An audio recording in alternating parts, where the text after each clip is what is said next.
Okay, tell me, Sajid, what you want to know from me.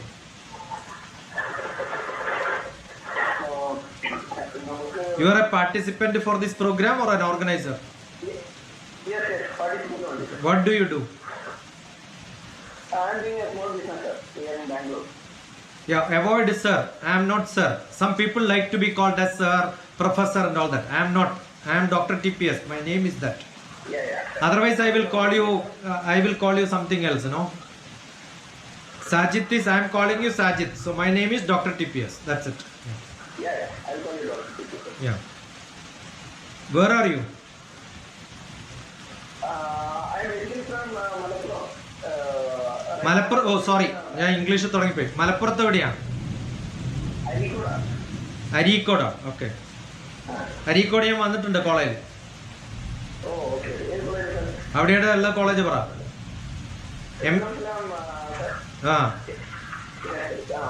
അവിടെ career ഗൈഡൻസിന് 2005, 15 years back, 16 years back. അപ്പോൾ in your business, നിങ്ങളുടെ ബിസിനസ്സിൽ നിങ്ങൾക്ക് എന്താണ് പിന്നെ എൻ്റെ ടോപ്പിക്ക് കോൺഫ്ലിക്റ്റ് ആണ്. അത് എൻ്റെ ടോപ്പിക്ക് കോൺഫ്ലിക്റ്റ് ആയതുകൊണ്ടല്ല, എന്താ വേണ്ടതെന്ന് വെച്ചപ്പോൾ അന്ന് മനസ്സിൽ തോന്നിയത് കോൺഫ്ലിക്റ്റ് ആണ്. ഓക്കെ, അതുകൊണ്ട് അത് പറഞ്ഞു എന്ന് മാത്രം. അപ്പോൾ എന്താണ് conflict? What do you think about conflict? അല്ലെങ്കിൽ എന്താണ് കോൺഫ്ലിക്റ്റിന്റെ മലയാളം? സംഘർഷം എന്നാണ്. എന്താണ് സംഘർഷം? ഒരുപാട് രീതിയിലുണ്ട് സാർ. ഓരോ കാര്യങ്ങൾ ബന്ധപ്പെടുമ്പോൾ ഓരോ രീതിയിലാണ്. ഇപ്പോൾ ഞാൻ ചെയ്യുന്ന ബിസിനസ്സിൽ എനിക്ക് ഒരുപാട് ട്രക്സ് ഓരോ ദിവസങ്ങളിൽ അങ്ങോട്ടും ഇങ്ങോട്ടും യാത്രകളുണ്ടാവും. അതായത് എൻ്റെ ഗോഡൌണിലേക്ക് വരുന്ന ട്രക്സും ഗോഡൌണിൽ നിന്ന് കസ്റ്റമറുടെ ലൊക്കേഷനിലേക്ക് പോകുന്ന കുറേ ട്രക്സുകളുണ്ടാവും. ഇത് തമ്മിൽ തന്നെ എനിക്ക് ഒരുപാട് കോൺഫ്ലിക്റ്റ് ഓരോ ദിവസം അനുഭവിക്കേണ്ടി വരാറുണ്ട്. ഒന്ന് പ്രോപ്പർ ടൈമിൽ ഇവർ റീച്ച് ആവാറില്ല. പിന്നെ റീച്ച് ആവുന്ന സ്ഥലത്ത് സെയിം ടൈമിൽ റീച്ച് ആയാൽ ചിലപ്പോൾ ഇതിനെ ഹാൻഡിലിംഗ് ലേബേഴ്സ് അൺലോഡിങ് ചെയ്യാനോ അല്ലെങ്കിൽ ലോഡിങ് ചെയ്യാനോ ലേബേഴ്സിന്റെ ഒരു പ്രോബ്ലം ചില സമയത്തിന്റെ സംഘർഷം കൊണ്ട് ഉണ്ടാവാറുണ്ട്. ചിലപ്പോൾ ആ സംഘർഷം ഇല്ലാണ്ടിരിക്കാൻ ഏത് സബ്ജക്റ്റാ പഠിക്കേണ്ടത്? സപ്ലൈ ചെയിൻ മാനേജ്മെന്റ് ആണ്. I am a professor of management. ഞാൻ മാനേജ്മെന്റ് പഠിപ്പിക്കുന്ന ഒരാളാണ്. ഞാൻ പ്രൊഫസറായിരുന്നു, വെറുതെ ഇട്ട പേരല്ല. ജവഹർലാൽ നെഹ്റു ടെക്നോളജിക്കൽ യൂണിവേഴ്സിറ്റിയിലെ പ്രൊഫസറായിരുന്നു, ഡയറക്ടറായിരുന്നു കാലിക്കറ്റ് യൂണിവേഴ്സിറ്റിയിലെ. ചിലരൊക്കെ വെറുതെ ഇടും. ആരെങ്കിലും ഇട്ട് കഴിഞ്ഞാൽ ഉടനെ ചോദിക്കണം ഏത് യൂണിവേഴ്സിറ്റിയിലാണ്, ഏത് പ്രൊഫസർഷിപ്പ് ആരാ തന്നത്, അപ്പോയിൻമെന്റ് ഓർഡർ ഉണ്ടോ എന്നൊക്കെ ചോദിക്കണം. കാരണം ഈ കാലത്ത് കള്ളന്മാർ കുറേ ഉള്ള സ്ഥലമാണ്. കേരളത്തിലെ മോൺസൺ ആണല്ലോ ഇപ്പൊ വളരെ ഫേമസ് ഡോക്ടർ എന്ന്. അപ്പൊ ഞാൻ ഡോക്ടർ TPS എന്ന് പറഞ്ഞാൽ ഉടനെ ചോദിക്കണം ആര് തന്നു ഡോക്ടറേറ്റ് എന്ന്. അതല്ലെങ്കിൽ ഇമ്മീഡിയറ്റ് ബെനിഫിറ്റ് ഒക്കെ കിട്ടും, കുറെ ആൾക്കാരെയൊക്കെ പറ്റിച്ച് ജീവിക്കാം. ഓക്കെ, അപ്പൊ ശരിക്കും വിവരമുള്ള ആൾക്ക് കുറെ കാലം നിലനിൽക്കാം, അല്ലാത്തവർക്ക് പറ്റിച്ച് കുറച്ചു കാലം ജീവിക്കാം. ബിസിനസ്സിൽ ഇരിക്കുന്ന സമയത്ത് ബിസിനസ് മാനേജ്മെന്റ് ശരിക്കും പഠിക്കണം. അതില് 5 എമ്മുകളാണ്. 5 എമ്മാണോ 4 എമ്മാണോ 6 എമ്മാണോ അറിയോ? കേട്ടിട്ടുണ്ടോ? കുറെ എമ്മുകൾ പഠിക്കണം. അതാണ് ബിസിനസ്. ഒന്ന് മാൻ, ഒന്ന് മെറ്റീരിയൽ, ഒന്ന് മിഷ്യൻ, ഒന്ന് മണി, ഒന്ന് മാർക്കറ്റിംഗ്. ഇതറിയാതെ ബിസിനസ് ചാടിയ എന്തുണ്ടാവും? ഈ പറഞ്ഞ സംഘർഷം ഉണ്ടാവും. അപ്പൊ എന്തുകൊണ്ടാ സംഘർഷം?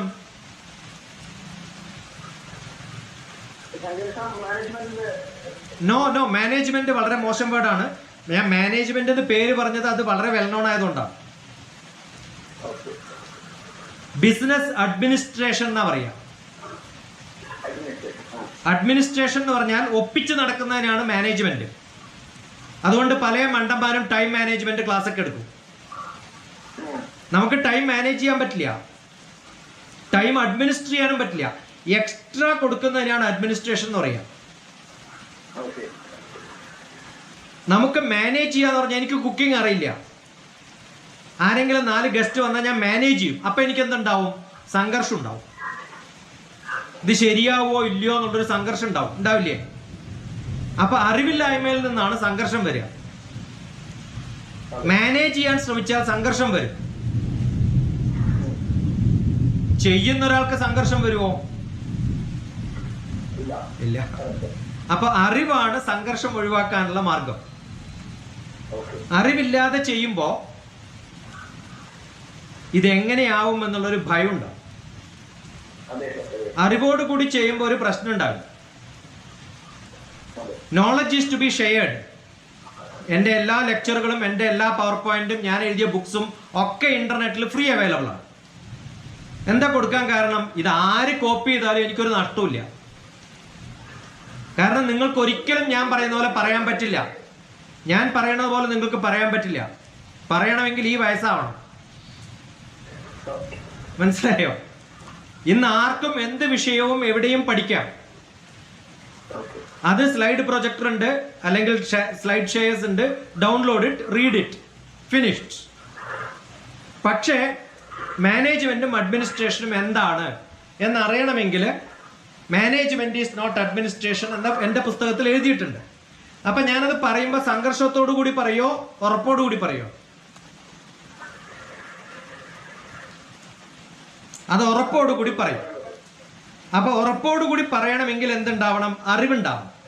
അതിപ്പോ ഏത് ബിസിനസ് ആയാലും ഞാൻ പറയുന്നത്, നിങ്ങൾ നടത്തുന്ന ബിസിനസ്സിലെ സപ്ലൈ ചെയിൻ മാനേജ്മെന്റ് ആണ് അറിയേണ്ടത്. ഞാനൊരു ടീച്ചർ ആണെങ്കിൽ ഇന്നിപ്പോൾ രാവിലെ മാത്തമാറ്റിക്സ്, ഉച്ചയ്ക്ക് ശേഷം മാത്തമാറ്റിക്സ് പഠിപ്പിക്കായിരുന്നു. അപ്പം ഞാൻ മാത്തമാറ്റിക്സ് പ്രൊഫസറാണ്. KL യൂണിവേഴ്സിറ്റിയിൽ മാത്തമാറ്റിക്സ് പ്രൊഫസറായിരുന്നു. അപ്പോൾ പഠിപ്പിച്ച സംഭവം തന്നെയാണ് പിന്നെയും പഠിപ്പിക്കണത്. ആ സമയത്ത് എൻ്റെ കയ്യിൽ ഒന്നും ആവശ്യമില്ല, എനിക്ക് വെറും നോട്ടും പേപ്പറും മതി. ഇപ്പം നിങ്ങളോട് എന്ത് പറയണം? ഞാൻ ഇപ്പൊ കൊത്തിക്കുറിച്ച വാക്കുകളാണ്. അപ്പൊ നമ്മള് ഒരേ സംഭവം ഒരേപോലെ പറഞ്ഞാല് നിങ്ങൾക്ക് ബോറടിക്കില്ല, കാരണം പുതിയ ആൾക്കാരെ കേൾക്കണത്. പക്ഷെ ഇവിടെ 2-3 ആൾക്കാർ ഇരിക്കുന്നുണ്ട്, ബബിത ഇരിക്കുന്നുണ്ട്, വിദ്യ ഇരിക്കുന്നുണ്ട്. അവര് വിചാരിക്കും ഇയാൾ ഒരേ സംഭവം, കുത്തും കോമയും പഴയ സംഭവം അങ്ങനെ പറയണം. കഴിഞ്ഞ പ്രാവശ്യം ഇങ്ങനെയല്ല ക്ലാസ് തുടങ്ങിയത്, അടുത്ത പ്രാവശ്യം ഇങ്ങനെ ആവില്ല.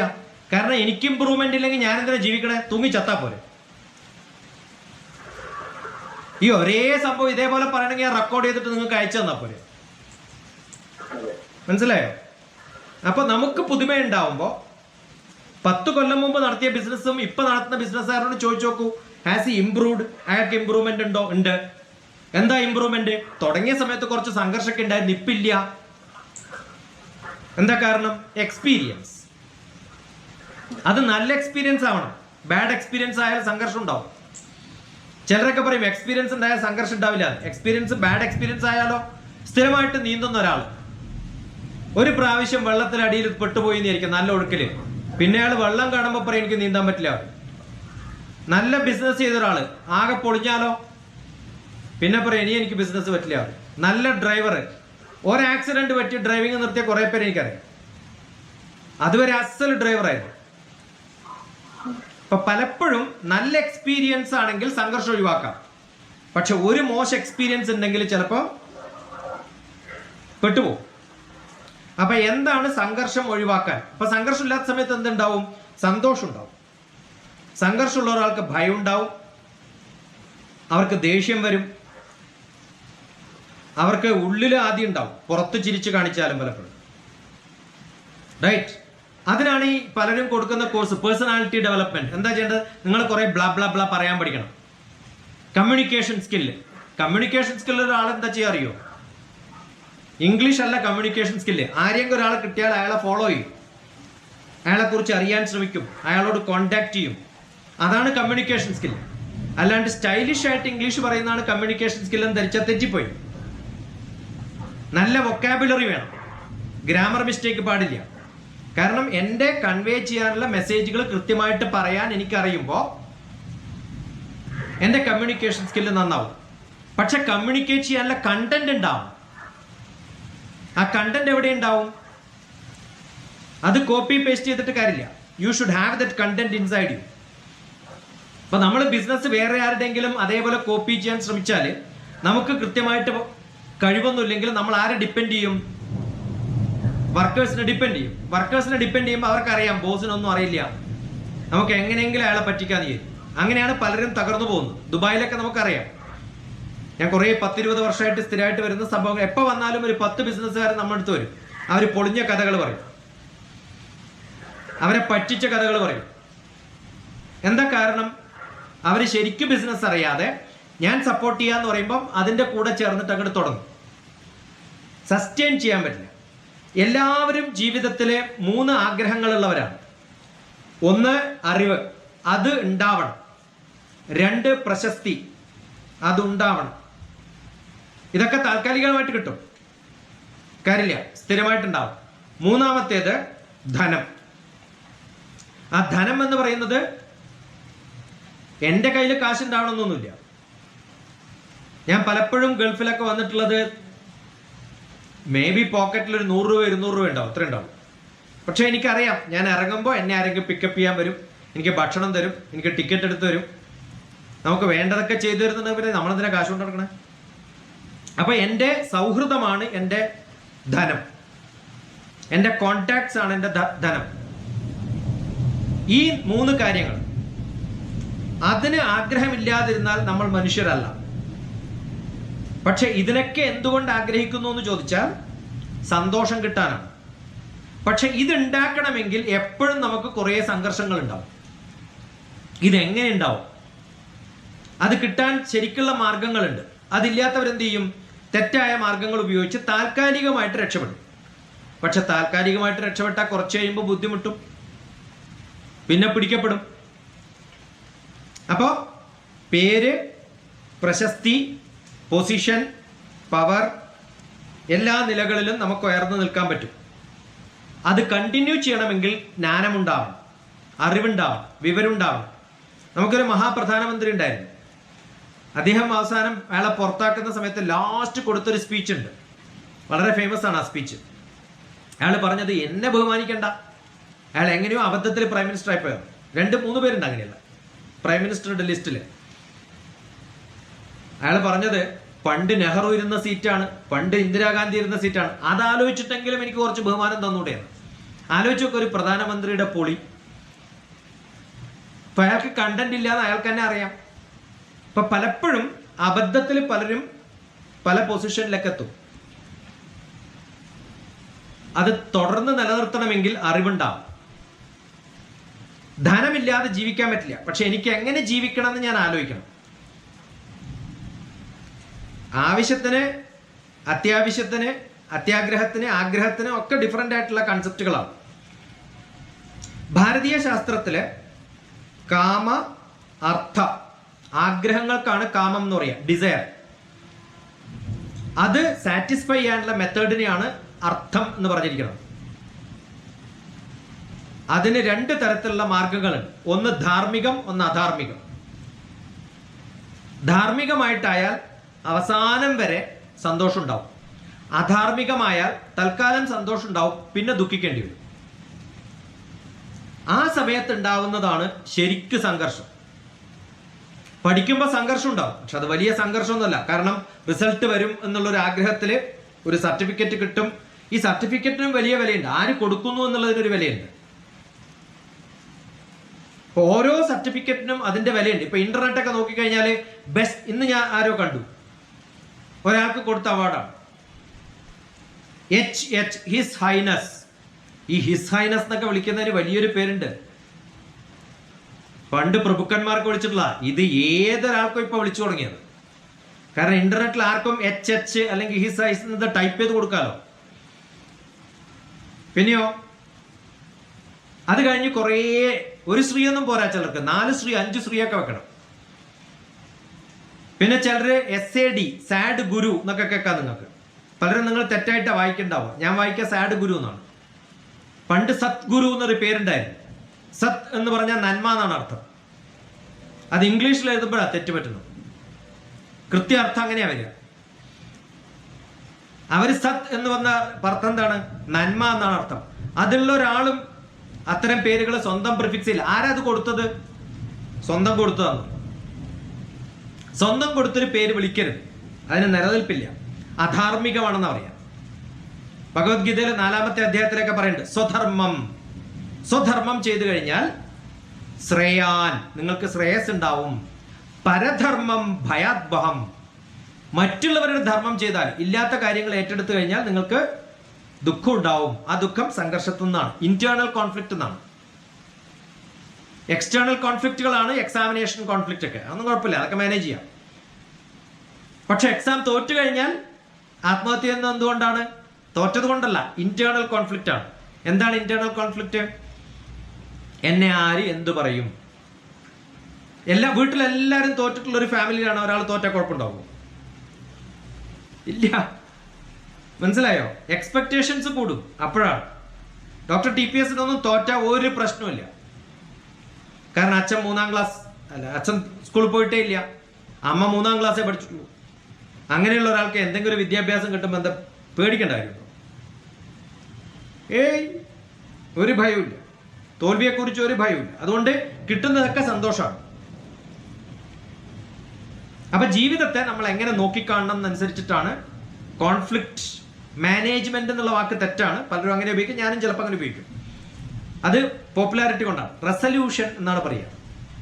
റെസല്യൂഷൻ എന്ന് പറഞ്ഞാൽ അതെങ്ങനെ ഇല്ലാണ്ടാക്കും, സോൾവ് ചെയ്യുന്നത് എങ്ങനെയാണ്. അതിന് എക്സ്പീരിയൻസ് വേണം. എക്സ്പീരിയൻസ് ഉള്ള ആളുടെ കൂടെ സത്സംഗം ഉണ്ടാവണം. സത്സംഗം എന്നാണ് പറയുക. അദ്ദേഹമായിട്ട് കമ്മ്യൂണിക്കേറ്റ് ചെയ്യണം. ആ കമ്മ്യൂണിക്കേഷനിൽ കുറേ ചോദ്യങ്ങൾ ഉണ്ടാവും. ചോദ്യങ്ങൾ ഉണ്ടായിട്ട് ഉത്തരം കൊടുക്കുമ്പോഴാണ് കോൺഫ്ലിക്റ്റ് റെസല്യൂഷൻ ഉണ്ടാവും. അതിൻ്റെ ഏറ്റവും വലിയ എക്സാമ്പിൾ ഭഗവത്ഗീതയാണ്. നാളെ 7:30 എൻ്റെ ക്ലാസ് ഉണ്ട്. അതിൽ ജ്ഞാന കർമ്മ സന്യാസ യോഗം എന്നാണ് കഴിഞ്ഞ പ്രാവശ്യം ഞാൻ പഠിപ്പിച്ച ചാപ്റ്റർ. ജ്ഞാനം അറിവ്, അതാണ് ഞാൻ ഇത്രയും സമയം പറഞ്ഞത്. കർമ്മം നിങ്ങൾ കർമ്മം ചെയ്യാനുള്ള കഴിവ്. സന്യാസം തപം എന്നാണ്. തപസ് എന്ന് പറഞ്ഞാൽ ഇന്റേണൽ ബേണിംഗ്. തപസ് എന്ന് പറഞ്ഞാൽ തപം എന്ന് പറഞ്ഞാൽ ചൂട് എന്നാണ്. എവിടെയാണ് ചൂടുണ്ടാവേണ്ടത്? ഉള്ളിൽ ചൂടുണ്ടാവും. എന്തിനുള്ള ചൂട്? സ്ട്രെസ് ഉണ്ടാവാനുള്ള ചൂട്. നല്ല സ്ട്രെസ് ഉണ്ടാവും. സ്ട്രെസ് ഉള്ള ആൾക്കേ കാര്യങ്ങൾ ചെയ്യാൻ പറ്റൂ. സ്ട്രെസ് ഇല്ലാത്ത ആൾക്ക് കാര്യം ചെയ്യാൻ പറ്റില്ല. ഏത് കർമ്മം, ബിസിനസ്സിൽ സ്ട്രെസ് ഉണ്ടാവാം, പക്ഷെ ഡിസ്ട്രെസ് ഉണ്ടാവരുത്. ആ ഡിസ്ട്രെസ് ആണ് സംഘർഷം. അത് ടെൻഷനായിട്ട് മാറരുത്. ടെൻഷനാണ് സംഘർഷം. ടെൻഷനായ എന്ത് പറ്റും? എന്ത് ചെയ്യണമെന്ന് അറിയാണ്ട് മിണ്ടാണ്ടിരുന്നു പോകും, സങ്കടപ്പെട്ടിരിക്കും. അത് പാടില്ല. വരുന്നത് വരട്ടെ, ആ ധൈര്യം. എനിക്കറിയാം, കഴിഞ്ഞ പ്രാവശ്യം ഇതിനേക്കാളും പ്രശ്നം ഉണ്ടായിരുന്ന സമയത്ത് ഞാൻ സോൾവ് ചെയ്തതാണ്. അതാണ് കഴിവ്. അപ്പോൾ ഫിസിക്കലി സംഘർഷം ഉണ്ടാവാം. എനിക്ക് നീന്തറിയില്ല, പക്ഷേ കാലും കൈയൊക്കെ പോയിട്ടുള്ള ആൾക്കാർ നീന്തിയിട്ടുള്ള വീഡിയോ ഒക്കെ കാണിച്ചിട്ട് യു ക്യാൻ ഗെറ്റ് മോട്ടിവേറ്റഡ് എന്നൊക്കെ പറയാം. അതിനൊന്നും വിലയൊന്നുമില്ല. ഇതൊക്കെ പറയാനേ കൊള്ളുള്ളൂ. അയാളെ പിടിച്ച് വെള്ളത്തിലിട്ട് അറിയാം. ഈ പറയുന്ന ആൾക്കേ ഇത് കേട്ട് പറയാൻ വളരെ എളുപ്പമാണ്. അങ്ങനെയുള്ള കുറേ വീഡിയോ ഒക്കെ നമ്മൾ കണ്ടിട്ടുണ്ട്. പല കോൺഫറൻസുകൾക്ക് ക്ലാസ് എടുക്കാൻ പോകുമ്പോൾ കാണാം, കാലുകൊണ്ട് വരക്കാൻ പറ്റും എന്നൊക്കെ പറഞ്ഞിട്ട്. നമ്മൾ കോയമ്പത്തൂർ ഒരാളുണ്ട്, കാലുകൊണ്ട് അസലായിട്ട് വരക്കും, അസലായിട്ട് വീണ വായിക്കും. എന്നാൽ വേറെ 2 ആളെ കാണിച്ചു അങ്ങനെ ചെയ്യണത്. നമ്മൾ എക്സാമ്പിൾസ് എടുക്കുമ്പോൾ ഫേമസ് ആയിട്ടുള്ള എക്സാമ്പിൾസ് എടുത്തിട്ട് ഒരു കാര്യമില്ല. അത് 10,000 പേര് തോറ്റെടുത്ത് ഒരു വ്യക്തി ജയിച്ചിട്ടുണ്ടാവും. അങ്ങനെ ജയിച്ചവരൊന്നും ഈ ഫോറത്തിലൊന്നും വന്ന് ക്ലാസ് എടുക്കില്ല. അവർ എക്സാമ്പിൾസ് പറഞ്ഞുകൊണ്ടിരിക്കില്ല. ജീവിതത്തിന്റെ എക്സാമ്പിൾസ് ഉണ്ടാവും. ഫിസിക്കലി ഇമോഷണലി അപ്സെറ്റ് ആയിട്ടുള്ള കുറെ പേരുണ്ട്. പലരും അങ്ങനെയാണ്, ഇമോഷണലി അപ്സെറ്റ് ആണ്. എന്ത് കേട്ടാലും കുഴപ്പമില്ല എന്ന് പറയണം. ധൈര്യം ഉണ്ടാവണമെങ്കിൽ കുറേ കേൾക്കണം. ഈഗോ പാടില്ല. ഐ എന്നുള്ള തോന്നൽ പാടില്ല. ഇതൊക്കെ മാറ്റണമെങ്കിൽ അത്ര എളുപ്പമൊന്നുമല്ല. അതിന് ഡിവോഷൻ വേണം. ഞാൻ ചെയ്യുന്ന കർമ്മത്തിനോട് ഡിവോഷൻ, എന്നോടല്ല ഡിവോഷൻ. ഈ വരുന്ന ആൾക്കാരിൽ എത്ര പേർക്ക് എവിടെയെങ്കിലും ജീവിതത്തിൽ എപ്പോഴെങ്കിലും ഗുണം കിട്ടാൻ വേണ്ടിയാണ് ഞാൻ ചെയ്യുന്നതെന്നുള്ളൊരു ആത്മസമർപ്പണത്തോടുകൂടി ഒന്നും പ്രതീക്ഷിക്കാതെ ചെയ്യുമ്പോഴാണ് why am I giving lecture because I am enjoying. ആ എൻജോയ്മെന്റ് ഒരു പടി കൂടും വേറെ ആരെങ്കിലും ഒരാൾ നമ്മളോട് ഞാനും എൻജോയ് ചെയ്തു എന്ന് പറയും. അത് വളരെ ഫോർമൽ ആയി കഴിഞ്ഞാൽ മഹാബോറാണ്. ഞാനതിൽ വിശ്വസിക്കാത്ത ഒരാൾ. വളരെ ഇൻഫോർമൽ ആയിട്ട് ചെയ്യുമ്പോഴാണ് എനിക്ക് സന്തോഷം. അത് എൻ്റെ സ്റ്റൈലാണ്. ചിലർ അങ്ങനെയല്ല. അവർ കോട്ടൊക്കെ ഇട്ട് അവർ ഫോർമാറ്റൊക്കെ ഉണ്ടാക്കി വളരെ ഫ്രെയിംഡായി സൊഫസ്റ്റിക്കേറ്റഡായി ചെയ്യുന്നവരാണ്. ഞാൻ സിമ്പിളാണ്. അപ്പോൾ ഓരോരാളുടെയും സ്റ്റൈൽ ഡിഫറെൻ്റ് ആണ്. അപ്പോൾ അവർക്ക് ഇഷ്ടമുള്ള തരത്തിൽ അവർ റിയാക്ട് ചെയ്യുന്ന സമയത്ത് അവർക്ക് ഇഷ്ടം തോന്നും. അത് ഇമോഷണൽ അറ്റാച്ച്മെൻ്റ് ആണ്. പിന്നെ ഇൻ്റലക്ച്വൽ, ഞാൻ പറഞ്ഞു, ബുദ്ധിയും പഠനവും താല്പര്യവും ഒക്കെ ഉണ്ടാവുമ്പോൾ ഇതിനെയൊക്കെ നമുക്ക് ഒഴിവാക്കാൻ പറ്റും. അതിനേക്കാളും കൂടുതൽ സോഷ്യലാണ്. ഇപ്പം ഞാൻ പറഞ്ഞു ദുബായിൽ ഞാൻ വന്നിറങ്ങുമ്പോൾ എനിക്ക് കുറേ പേര് അറിയാം. ഇപ്പം ഇതിനകത്ത് കൊണ്ടോട്ടി എന്ന് കുറേ പേര്, അല്ലെങ്കിൽ അരീക്കോട് നിന്ന് കുറേ പേര്. എനിക്കെന്തപ്പോൾ കാര്യം? കാരണം ഒരാളും എനിക്കൊരു ബന്ധവുമില്ല, ഞാനുമായിട്ട് കോണ്ടാക്ട് ചെയ്തിട്ടേ ഇല്ല. ഇപ്പം ഇന്നലെ മിഞ്ഞാന്ന് കോട്ടക്കല്ല് ക്ലാസ് എത്തും, നിങ്ങളുടെ അയൽവാസിയായിട്ടുള്ള സ്ഥലത്ത് കുറേ ടീച്ചർമാർ. ഞാൻ അവരോട് ചോദിച്ചു, ഞാൻ pan India program, national program നടത്തുന്നു, നിങ്ങൾ ആരെങ്കിലും ഒരാൾ 3 മിനിറ്റ് സംസാരിക്കാൻ തയ്യാറായിട്ടുള്ള ടീച്ചേഴ്സ് ഉണ്ടെങ്കിൽ എൻ്റെ അടുത്ത് വരാൻ. ഒരാളും വന്നിട്ടില്ല. എന്താ കാരണം? ആ സ്വഭാവം എന്ന് പറയുന്നത് അങ്ങനെയാണ്. പക്ഷെ അതേ സമയത്ത് നമ്മൾ ഷില്ലോങ്ങിലെ എൻ്റെ ഒരു കോണ്ടാക്റ്റിൽ ഞാൻ ഒരാളോട് ചോദിച്ചു, 10 ടീച്ചേഴ്സ് പടപടാന്ന് പറഞ്ഞു, ബംഗാൾ 10 പേര് വന്നു. ഞാൻ പറഞ്ഞു മതി, ഇനി അതിലധികം പാടില്ല എനിക്ക്. കാരണം ഇന്ത്യയുടെ ഫുൾ സ്ഥലത്താണ് എനിക്ക് വേണ്ടത്. ഒരേ സ്ഥലത്ത് നിന്ന് 10 പേരുണ്ടായാൽ ഞാൻ ബുദ്ധിമുട്ടും, മതിയായിക്കോളാം. നോക്കൂ, pan India doctor TPS teachers, world teachers day നിങ്ങൾ കാണാം. അപ്പം നമ്മൾ ഇന്റർനാഷണൽ പ്രോഗ്രാംസ്, നാഷണൽ പ്രോഗ്രാംസ് അതൊക്കെ ഓർഗനൈസ് ചെയ്യുമ്പോൾ വളരെ കൂളായിട്ട് ഓർഗനൈസ് ചെയ്യും. എന്താ സംഘർഷങ്ങളൊന്നും ഇല്ലാത്തത്? ഒരാളും ഇല്ല, ഒറ്റക്കാ ചെയ്യണം. ഞാൻ തന്നെ ചെയ്യണു, ഞാൻ തന്നെ ഓർഗനൈസ് ചെയ്യുന്നു, ഞാൻ തന്നെ കോൺടാക്ട് ചെയ്യണു, ഞാൻ തന്നെ എഡിറ്റ് ചെയ്യണു, ഞാൻ തന്നെ സർട്ടിഫിക്കറ്റ് കൊടുക്കണു, ഒക്കെ ഞാനാ ചെയ്യണം. എന്താ കാരണം? I know how I has to be done. ഇപ്പം നമ്മൾ സോഷ്യലാണ്. Because I am open to get evaluated. I am open to talk to people, communicate. ഇപ്പം നാളെ കൽക്കട്ട പോയി കഴിഞ്ഞാൽ എനിക്കറിയാം, ഞാൻ കൽക്കട്ട ഇന്ന ദിവസം വരുന്നുണ്ടെന്ന് പറഞ്ഞാൽ ഒരു 15 പേരെങ്കിലും റെഡിയാവും. അതാണ് സോഷ്യൽ. സംഘർഷമില്ല. ഞാൻ ഡൽഹിയിൽ പോകുന്ന സമയത്ത്, ആദ്യമായിട്ട് ജോലി കിട്ടി പോകുന്ന സമയത്ത്, അന്ന് ഓർക്കുട്ടാണ്. ഓർക്കുട്ടിലൊരു മെസ്സേജ് ഇട്ടു, ഞാൻ ഡൽഹിയിലേക്ക് ജോലിയായിട്ട് വരുന്നുണ്ട്, താമസിക്കാനൊരു സ്ഥലം വേണം. ഒരു സംഘർഷവും ഇല്ല എനിക്ക്. 40 പേരാണ് വീടുകൾ അലോട്ട് ചെയ്തത്, വരൂ എൻ്റെ കൂടെ താമസിക്കാൻ. കാരണം അവർക്ക് എന്നെ അറിയാം, ഓർക്കുട്ടിലൂടെ കുറേ വർഷമായിട്ട് കോണ്ടാക്ട് ഉണ്ട്. മനസ്സിലായോ? ആ ഒരു റിലേഷൻഷിപ്പ് ബിൽഡിംഗ് ആണ് ബീയിങ് സോഷ്യൽ എന്ന് പറഞ്ഞ അർത്ഥം. ആ സോഷ്യൽ ഇല്ലാത്ത, ചിലപ്പം അതിൽ തെറ്റിദ്ധാരണകളൊക്കെ ഉണ്ടാവും. ഇപ്പം അടുത്ത ദിവസം ഒരു ലെക്ചർ കൊടുത്തു കേരളത്തിൽ. 7 വർഷം മുമ്പ് എൻ്റെ കൂടെ വർക്ക് ചെയ്ത, ഇപ്പം ഈ വിദ്യയൊക്കെ അയക്കുന്ന പോലെ മെസ്സേജ് അയച്ച ഒരാളാണ്. 7 വർഷമായി ഞാനായിട്ടൊരു കോണ്ടാക്ട് ഉണ്ട്. കാരണം ഒഫീഷ്യലി കഴിഞ്ഞപ്പോൾ അങ്ങോട്ട് വിട്ടു. അത് കഴിഞ്ഞ ആഴ്ച അവർ ഒഫീഷ്യലി എന്നെ വിളിച്ചപ്പോഴാണ് ഉടനെ ഞാൻ വിളിച്ചോട്ടെ എന്ന് ചോദിച്ചു. ഞാൻ ഒന്നായിട്ടില്ല, എനിക്ക് 4 ദിവസം കഴിഞ്ഞാൽ വിളിക്കാം, ഞാൻ ഭയങ്കര തിരക്കിലാണ്. തിരക്കായതുകൊണ്ടൊന്നുമല്ല, 7 വർഷം മിണ്ടാത്ത ഒരാൾക്ക് ഇപ്പോൾ അർജന്റായിട്ട് ഇപ്പം എന്ത് പറയാനാ. പക്ഷെ ഇന്നലെ വിളിച്ചപ്പോൾ എനിക്ക് സങ്കടം തോന്നി. കുറേ പ്രശ്നങ്ങളുണ്ട് ജീവിതത്തിൽ. അപ്പോഴൊക്കെ ആലോചിച്ചു കോണ്ടാക്ട് ചെയ്യണമായിരുന്നു. പക്ഷെ ഒഫീഷ്യലി മാത്രം കോണ്ടാക്ട് ചെയ്ത ആൾക്ക് അൺഒഫീഷ്യലി കോണ്ടാക്ട് ചെയ്യുമ്പോൾ ഒരു വല്ലാത്തൊരു വിഷമമുണ്ടാവും. ഇപ്പൊ ലൈഫ് എന്ന് പറഞ്ഞാൽ ഞാനും നിങ്ങളൊക്കെ എന്ത് ബന്ധം? ഒരു ബന്ധമില്ല, ഒരു ബന്ധമില്ല. കാരണം you are doing some official job, I am doing some official ബക്കരാസ് ജോബ്, ദാറ്റ്സ് ഇറ്റ്. പക്ഷെ ഞാൻ നോക്കുന്നത് എപ്പോഴും human being human, social being social. അതല്ലാതെ പ്രൊഫഷണൽ ബീയിങ് എവിടെയും പറഞ്ഞിട്ടില്ല. മനുഷ്യൻ പ്രൊഫഷണൽ ബീയിങ് ആവണമെന്ന് ഏതെങ്കിലും ഒരു ഫിലോസഫർ പറഞ്ഞിട്ട് കാണിച്ചത് ഉണ്ടോ? ഡോക്ടർ ആയി കഴിഞ്ഞാൽ ഇങ്ങനെയൊക്കെ ബിഹേവ് ചെയ്യാവും, അതാണ് പ്രൊഫഷണൽ. അങ്ങനെ എവിടെയും പറഞ്ഞിട്ടില്ല. ഞാൻ ബിസിനസ്സുകാരനായ ഇങ്ങനെ ആവാവും പറഞ്ഞിട്ടുണ്ടോ? ഇല്ല. You can always be social. അപ്പൊ നമ്മുടെ പ്രൊഫഷൻ അപ്പുറം സോഷ്യൽ ആവുമ്പോൾ കമ്മിറ്റ്മെന്റ് കൂടുതൽ കിട്ടും. ബിസിനസ്സിലൊക്കെ അത്യാവശ്യമാണ്. ഞാനൊക്കെ ഓഫീസിൽ വർക്ക് ചെയ്യുന്ന സമയത്ത് ഒരു ദിവസം ലീവ് എടുത്താൽ ഉടനെ എൻ്റെ അറ്റൻഡറും ക്ലർക്കും ഒക്കെ വിളിക്കും, എന്ത് പറ്റി സർ? എന്താ കാരണം? ഒരു കാര്യം ഉണ്ടായിട്ടൊന്നുമല്ല. ഓഹ്, ഈ ബോസ് വരാണ്ടിരുന്ന രക്ഷപ്പെട്ടു എന്ന് വിചാരിക്കുന്ന എത്രയോ സബോർഡിനേറ്റ്സ് ഉണ്ടാവും ഇല്ലേ? ഞാൻ 90 കുട്ടികളെ ഞാൻ കേരളത്തിൽ പാലക്കാട് എടുത്ത് പഠിപ്പിച്ചിട്ടുണ്ട്. 90 കുട്ടികളുടെ വീട്ടിൽ ഞാൻ പോയിട്ടുണ്ട്. അത് കോർപ്പറേറ്റ് സോഷ്യൽ റെസ്പോൺസിബിലിറ്റി പ്രോജക്റ്റ് ആണ്, പോകേണ്ട കാര്യമൊന്നുമില്ല. പക്ഷെ എനിക്കൊരു ഇൻഡിവിജ്വൽ സോഷ്യൽ റെസ്പോൺസിബിലിറ്റി ഉണ്ട്. ആ കമ്മിറ്റ്മെന്റ് ആണ് സോഷ്യൽ എന്ന് പറഞ്ഞ അർത്ഥം. Being social, being human is part of human being. അതാണ് കോണ്ടാക്ട്സ്. അതല്ലെങ്കിൽ ഒഫീഷ്യൽ കഴിഞ്ഞാൽ പിന്നെ തീരും. അവർക്ക് എന്ത് പറ്റും? ജോലി കഴിഞ്ഞാൽ പിന്നെ വീട്ടിലിരിക്കുമ്പോൾ ആലോചിക്കുക, എൻ്റെ ഭഗവാനെ, ജോലി ഉള്ള കാലത്ത് എന്ത് സുഖമായിരുന്നു. പല പോലീസുകാരുടെയും കഥ അറിയാം,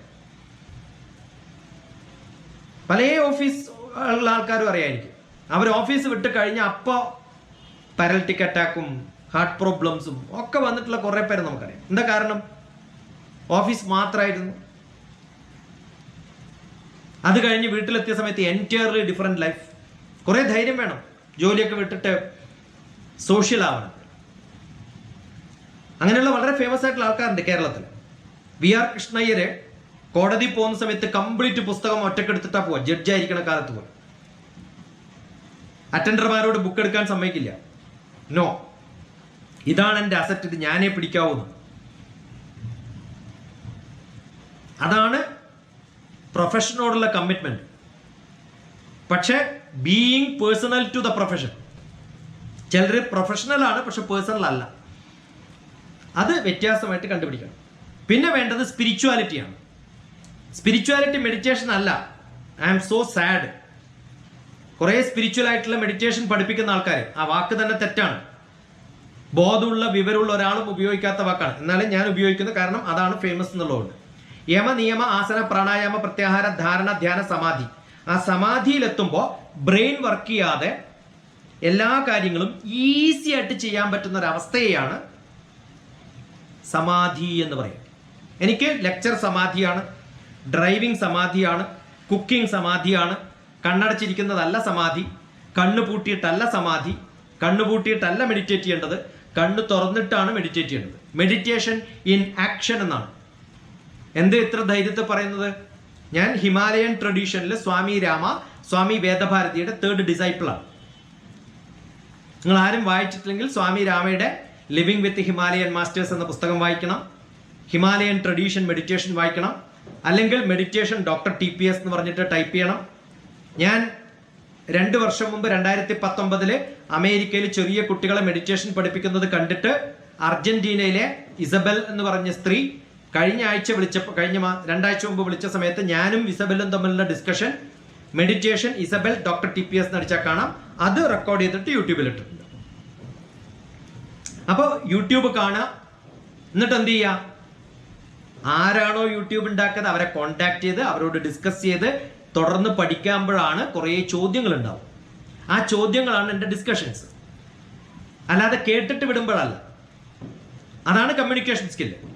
നമ്മളൊന്ന് കേൾക്കുമ്പോൾ ഓ അയാളടുത്ത് എനിക്ക് സംസാരിക്കണം തോന്നി, അവരുമായിട്ട് ഡിസ്കസ് ചെയ്യുക, അവരുമായിട്ട് പഠിക്കുക. അപ്പോൾ ആ മെഡിറ്റേഷൻ പഠിക്കുന്ന ഒരാൾക്ക്, പഠിപ്പിക്കുന്ന ഒരാൾക്ക്, ഞാൻ പഠിപ്പിക്കാറില്ല കേട്ടോ മെഡിറ്റേഷൻ, കാരണം മെഡിറ്റേഷൻ ആരും പഠിപ്പിക്കാൻ പാടില്ല എന്നാണ് എൻ്റെ ഗുരു എന്നോട് പറഞ്ഞത്. മെഡിറ്റേഷൻ പഠിപ്പിക്കരുത്, സമാധി പഠിപ്പിക്കാൻ പറ്റുന്നതല്ല. യമ, നിയമ, ആസന, പ്രാണായാമം പഠിപ്പിക്കാം ശരിയായിട്ട് പഠിപ്പിച്ചാൽ. തെറ്റായിട്ട് പഠിപ്പിച്ചാൽ മഹാ ഉപദ്രവമാണ്. യോഗ പഠിപ്പിക്കരുത്, അത് yoga is not monkeys task എന്നുകൊണ്ട് ഞാൻ എഴുതിയിട്ടുണ്ട്. പ്രാണായാമ, യമ, നിയമ, ആസന. യമ എന്ന് പറഞ്ഞാൽ നോൺ വയലൻസ്, അതാണ് മഹാത്മാഗാന്ധിയുടെ റൂട്ട്. അതിൽ മാത്രം കയറി പ്രഗത്ഭനായ വ്യക്തിയാണ് Mahatma Gandhi. Non violence, yama. Niyama, self discipline. Then asana, pranayama, pratyahara, controlling of ഇന്ദ്രിയാസ്, ധാരണ, കോൺസെൻട്രേഷൻ. അതുവരെ എനിക്ക് പഠിപ്പിക്കാം. ധ്യാനം കൂടാൻ പോയി എന്നൊക്കെ പറയും. ഒരിക്കലും ധ്യാനം കൂടാൻ പറ്റില്ല. കാരണം ധ്യാനം എന്ന് പറഞ്ഞാൽ അവനവന്റെ ഉള്ളിൽ നിന്ന് അവനവന് കിട്ടുന്ന ഒരു അവസ്ഥയാണ്. ഞാൻ ധ്യാനത്തിലിരിക്കാം, ഞാനും എൻ്റെ ബ്രദറും കൂടി ധ്യാനത്തിലിരിക്കുന്ന അവസ്ഥയില്ല. ധ്യാനത്തിലിരിക്കുമ്പോൾ ഞാൻ ഭഗവാന്റെ കൂടെയാണ്, ആളില്ല എൻ്റെ കൂടെ. അപ്പൊ ഇങ്ങനെ കുറേ ആൾക്കാരുടെ കൂടെ ധ്യാനം ചെയ്യാം. അപ്പൊ ഈ വാക്കുകളൊക്കെ തെറ്റായിട്ടാണ് ലോകത്തിൽ പലരും അറിഞ്ഞിരിക്കുന്നത്. അതുകൊണ്ട് സ്പിരിച്വാലിറ്റി ശരിക്കറിയുന്നത് സംഘർഷം ഉണ്ടാവില്ല. ശരിക്കറിയാത്ത ഒരാൾക്കോ ഇത് തുടങ്ങിയ ഭയങ്കര സംഘർഷമാണ്. അതുകൊണ്ട് പ്രശ്നങ്ങൾ ഉണ്ടായിട്ടുള്ള കുറേ ആൾക്കാരുണ്ട്. കാരണം അവർ കണ്ണടച്ചിരിക്കുമ്പോൾ വയലറ്റ് ലൈറ്റ് കാണും. ഓ ഇതാണ് സ്പിരിച്വാലിറ്റി. അങ്ങനെയല്ല സ്പിരിച്വാലിറ്റി. അത് അനുഭവിക്കണമെങ്കിൽ ഇലക്ട്രോ എൻസിലോഗ്രാഫ് ഒക്കെ വെച്ചിട്ട് നിങ്ങളെ ടെസ്റ്റ് ചെയ്യണം. ഈ EEG എന്ന് പറഞ്ഞിട്ട് വായിച്ചിട്ട് ഇലക്ട്രോ എൻസിലോഗ്രാഫ് എന്ന് പറഞ്ഞിട്ട് കാര്യമില്ല. I was tested. ഞാൻ ക്ലാസ് എടുക്കുന്ന സമയത്ത് മാത്തമാറ്റിക്സ് പഠിപ്പിക്കുമ്പോഴും സംസ്കൃത ശ്ലോകം ചെല്ലുമ്പോഴൊക്കെ ഈ EEG വെച്ച് നോക്കിയിട്ട് ഗ്രാഫ് വരച്ചപ്പോൾ സ്ട്രെയിറ്റ് ലൈൻ.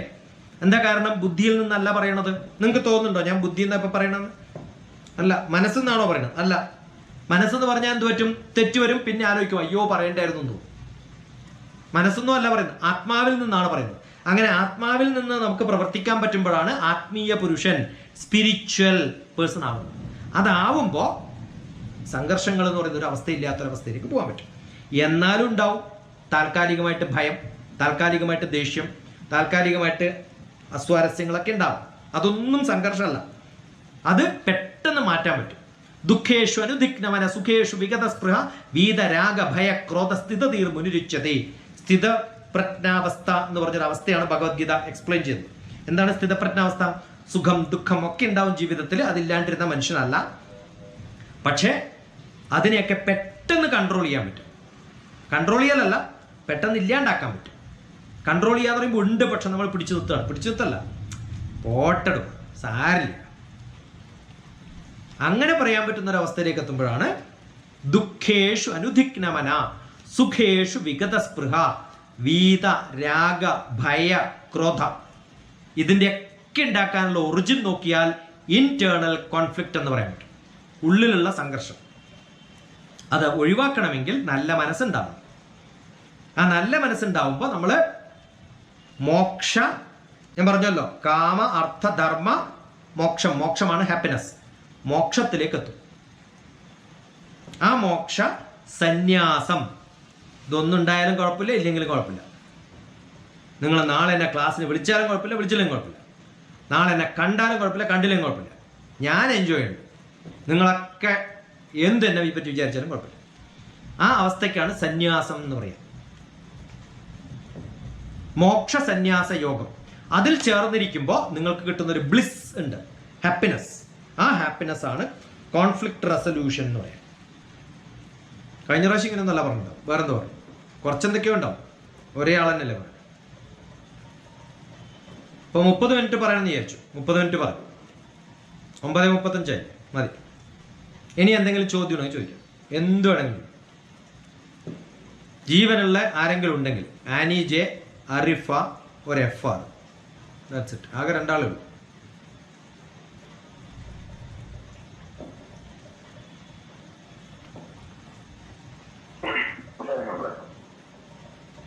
നമ്മൾ ഒരു പേഴ്സണൽ ലൈഫിനെയും പ്രൊഫഷണൽ ലൈഫിനെയും വിവേചിക്കാൻ വേണ്ടി നമ്മൾ എങ്ങനെയാണ് ഒരു തയ്യാറെടുപ്പ് നടത്തേണ്ടത്? അതായത് ഇപ്പം പ്രൊഫഷണൽ ലൈഫായ എൻ്റെ ബിസിനസ് കഴിഞ്ഞ് വീട്ടിലെത്തിയാലും എനിക്ക് അത് സംഘർഷങ്ങൾ എൻ്റെ കൂടെ തന്നെ ഉണ്ടാവാറുണ്ട് പറഞ്ഞു. അതൊന്ന് മാറ്റിവെച്ച് തികച്ചു ഒരു പേഴ്സണായി മാറാൻ വേണ്ടിയിട്ട് ഒരിക്കലും പറ്റില്ല. ഞാനൊക്കെ ഗവൺമെന്റ് സർവന്റ് ആകുമ്പോഴും ഞങ്ങളുടെ ഡെസിഗ്നേഷൻ പറയുന്നത് we are 24 hours government servant എന്ന്. എപ്പോൾ വിളിച്ചാലും പോണം. നിങ്ങൾ ധരിക്കണ്ടാവും ഗവൺമെന്റ് സർവന്റ് അങ്ങനെയൊന്നും വേണ്ട, 5 മണി കഴിഞ്ഞാൽ പണി നോക്കണ്ട. അത് കേരളത്തിലുള്ള ക്ലർക്കുമാർ. പ്രൈം മിനിസ്റ്റർ എത്ര മണിക്കൂർ വർക്ക് ചെയ്യും?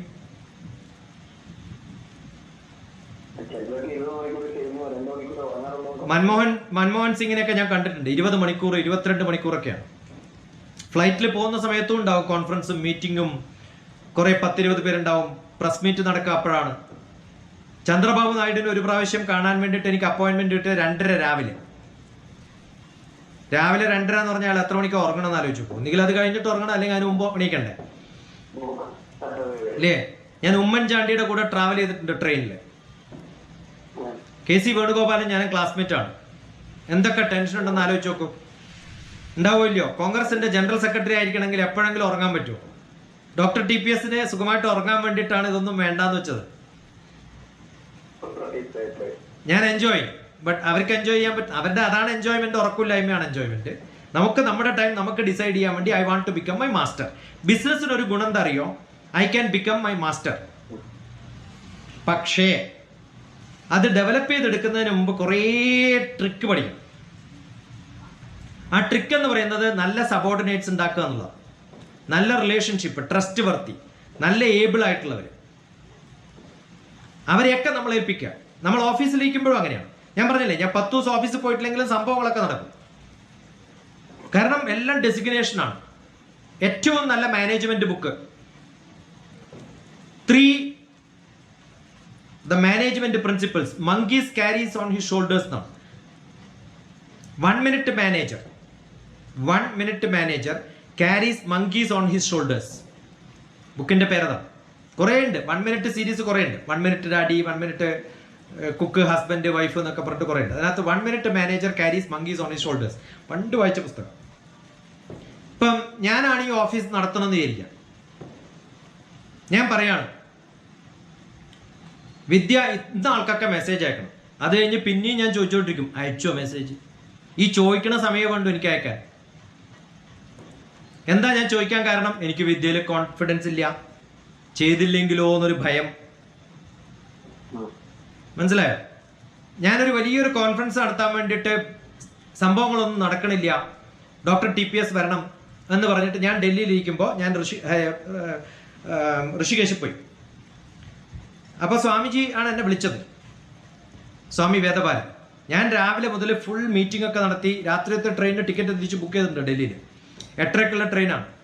അപ്പോൾ ഒരു 5:30 ആകുമ്പോൾ മീറ്റിംഗ് ഒക്കെ കംപ്ലീറ്റ് ചെയ്തിട്ട് ഞാൻ എൻ്റെ ഗുരുവിനെ കാണാൻ പോവാണ്. എന്തിനാ? ഞാൻ ചെയ്ത കാര്യങ്ങളൊക്കെ അവിടെ പറയാൻ വേണ്ടിയിട്ട്. ഞാൻ ഇന്നതൊക്കെ ചെയ്തു, കുറേ നോട്ട്ബുക്സിൽ കംപ്ലീറ്റ് എഴുതി വെച്ചിട്ട് ഇങ്ങനെയൊക്കെയാണ് ചെയ്യേണ്ടത്, ഇന്നതൊക്കെ ചെയ്തിട്ടുണ്ട്. വളരെ ബ്രീഫായിട്ടെല്ലാം പറഞ്ഞു കൊടുക്കാൻ വേണ്ടി റെഡിയാക്കിയിട്ട് നോട്ടൊക്കെ ഉണ്ടാക്കിയിട്ടാണ് പോണത്. ഗുരുവിനോട് ഭക്ഷണം കഴിക്കുമ്പോൾ കൂടെ കാണാം. മെസ്സേജ് വന്നത്, he will not come directly. Even prime minister കാണണമെങ്കിൽ അപ്പോയിൻമെന്റ് എടുക്കുന്ന വ്യക്തിയത് അദ്ദേഹം ഇപ്പില്ല, മരിച്ചുപോയി. സ്വാമി വേദപാലൻ, മഹാമണ്ഡലേശ്വർ എന്നാണ് പദവി. വളരെ റയറായിട്ട് കിട്ടുന്നൊരു പദവിയാണ്. ഞാൻ പോയി. ഡിന്നർ സമയത്ത് എനിക്ക് സമയം, ട്രെയിനിന് പോകണം.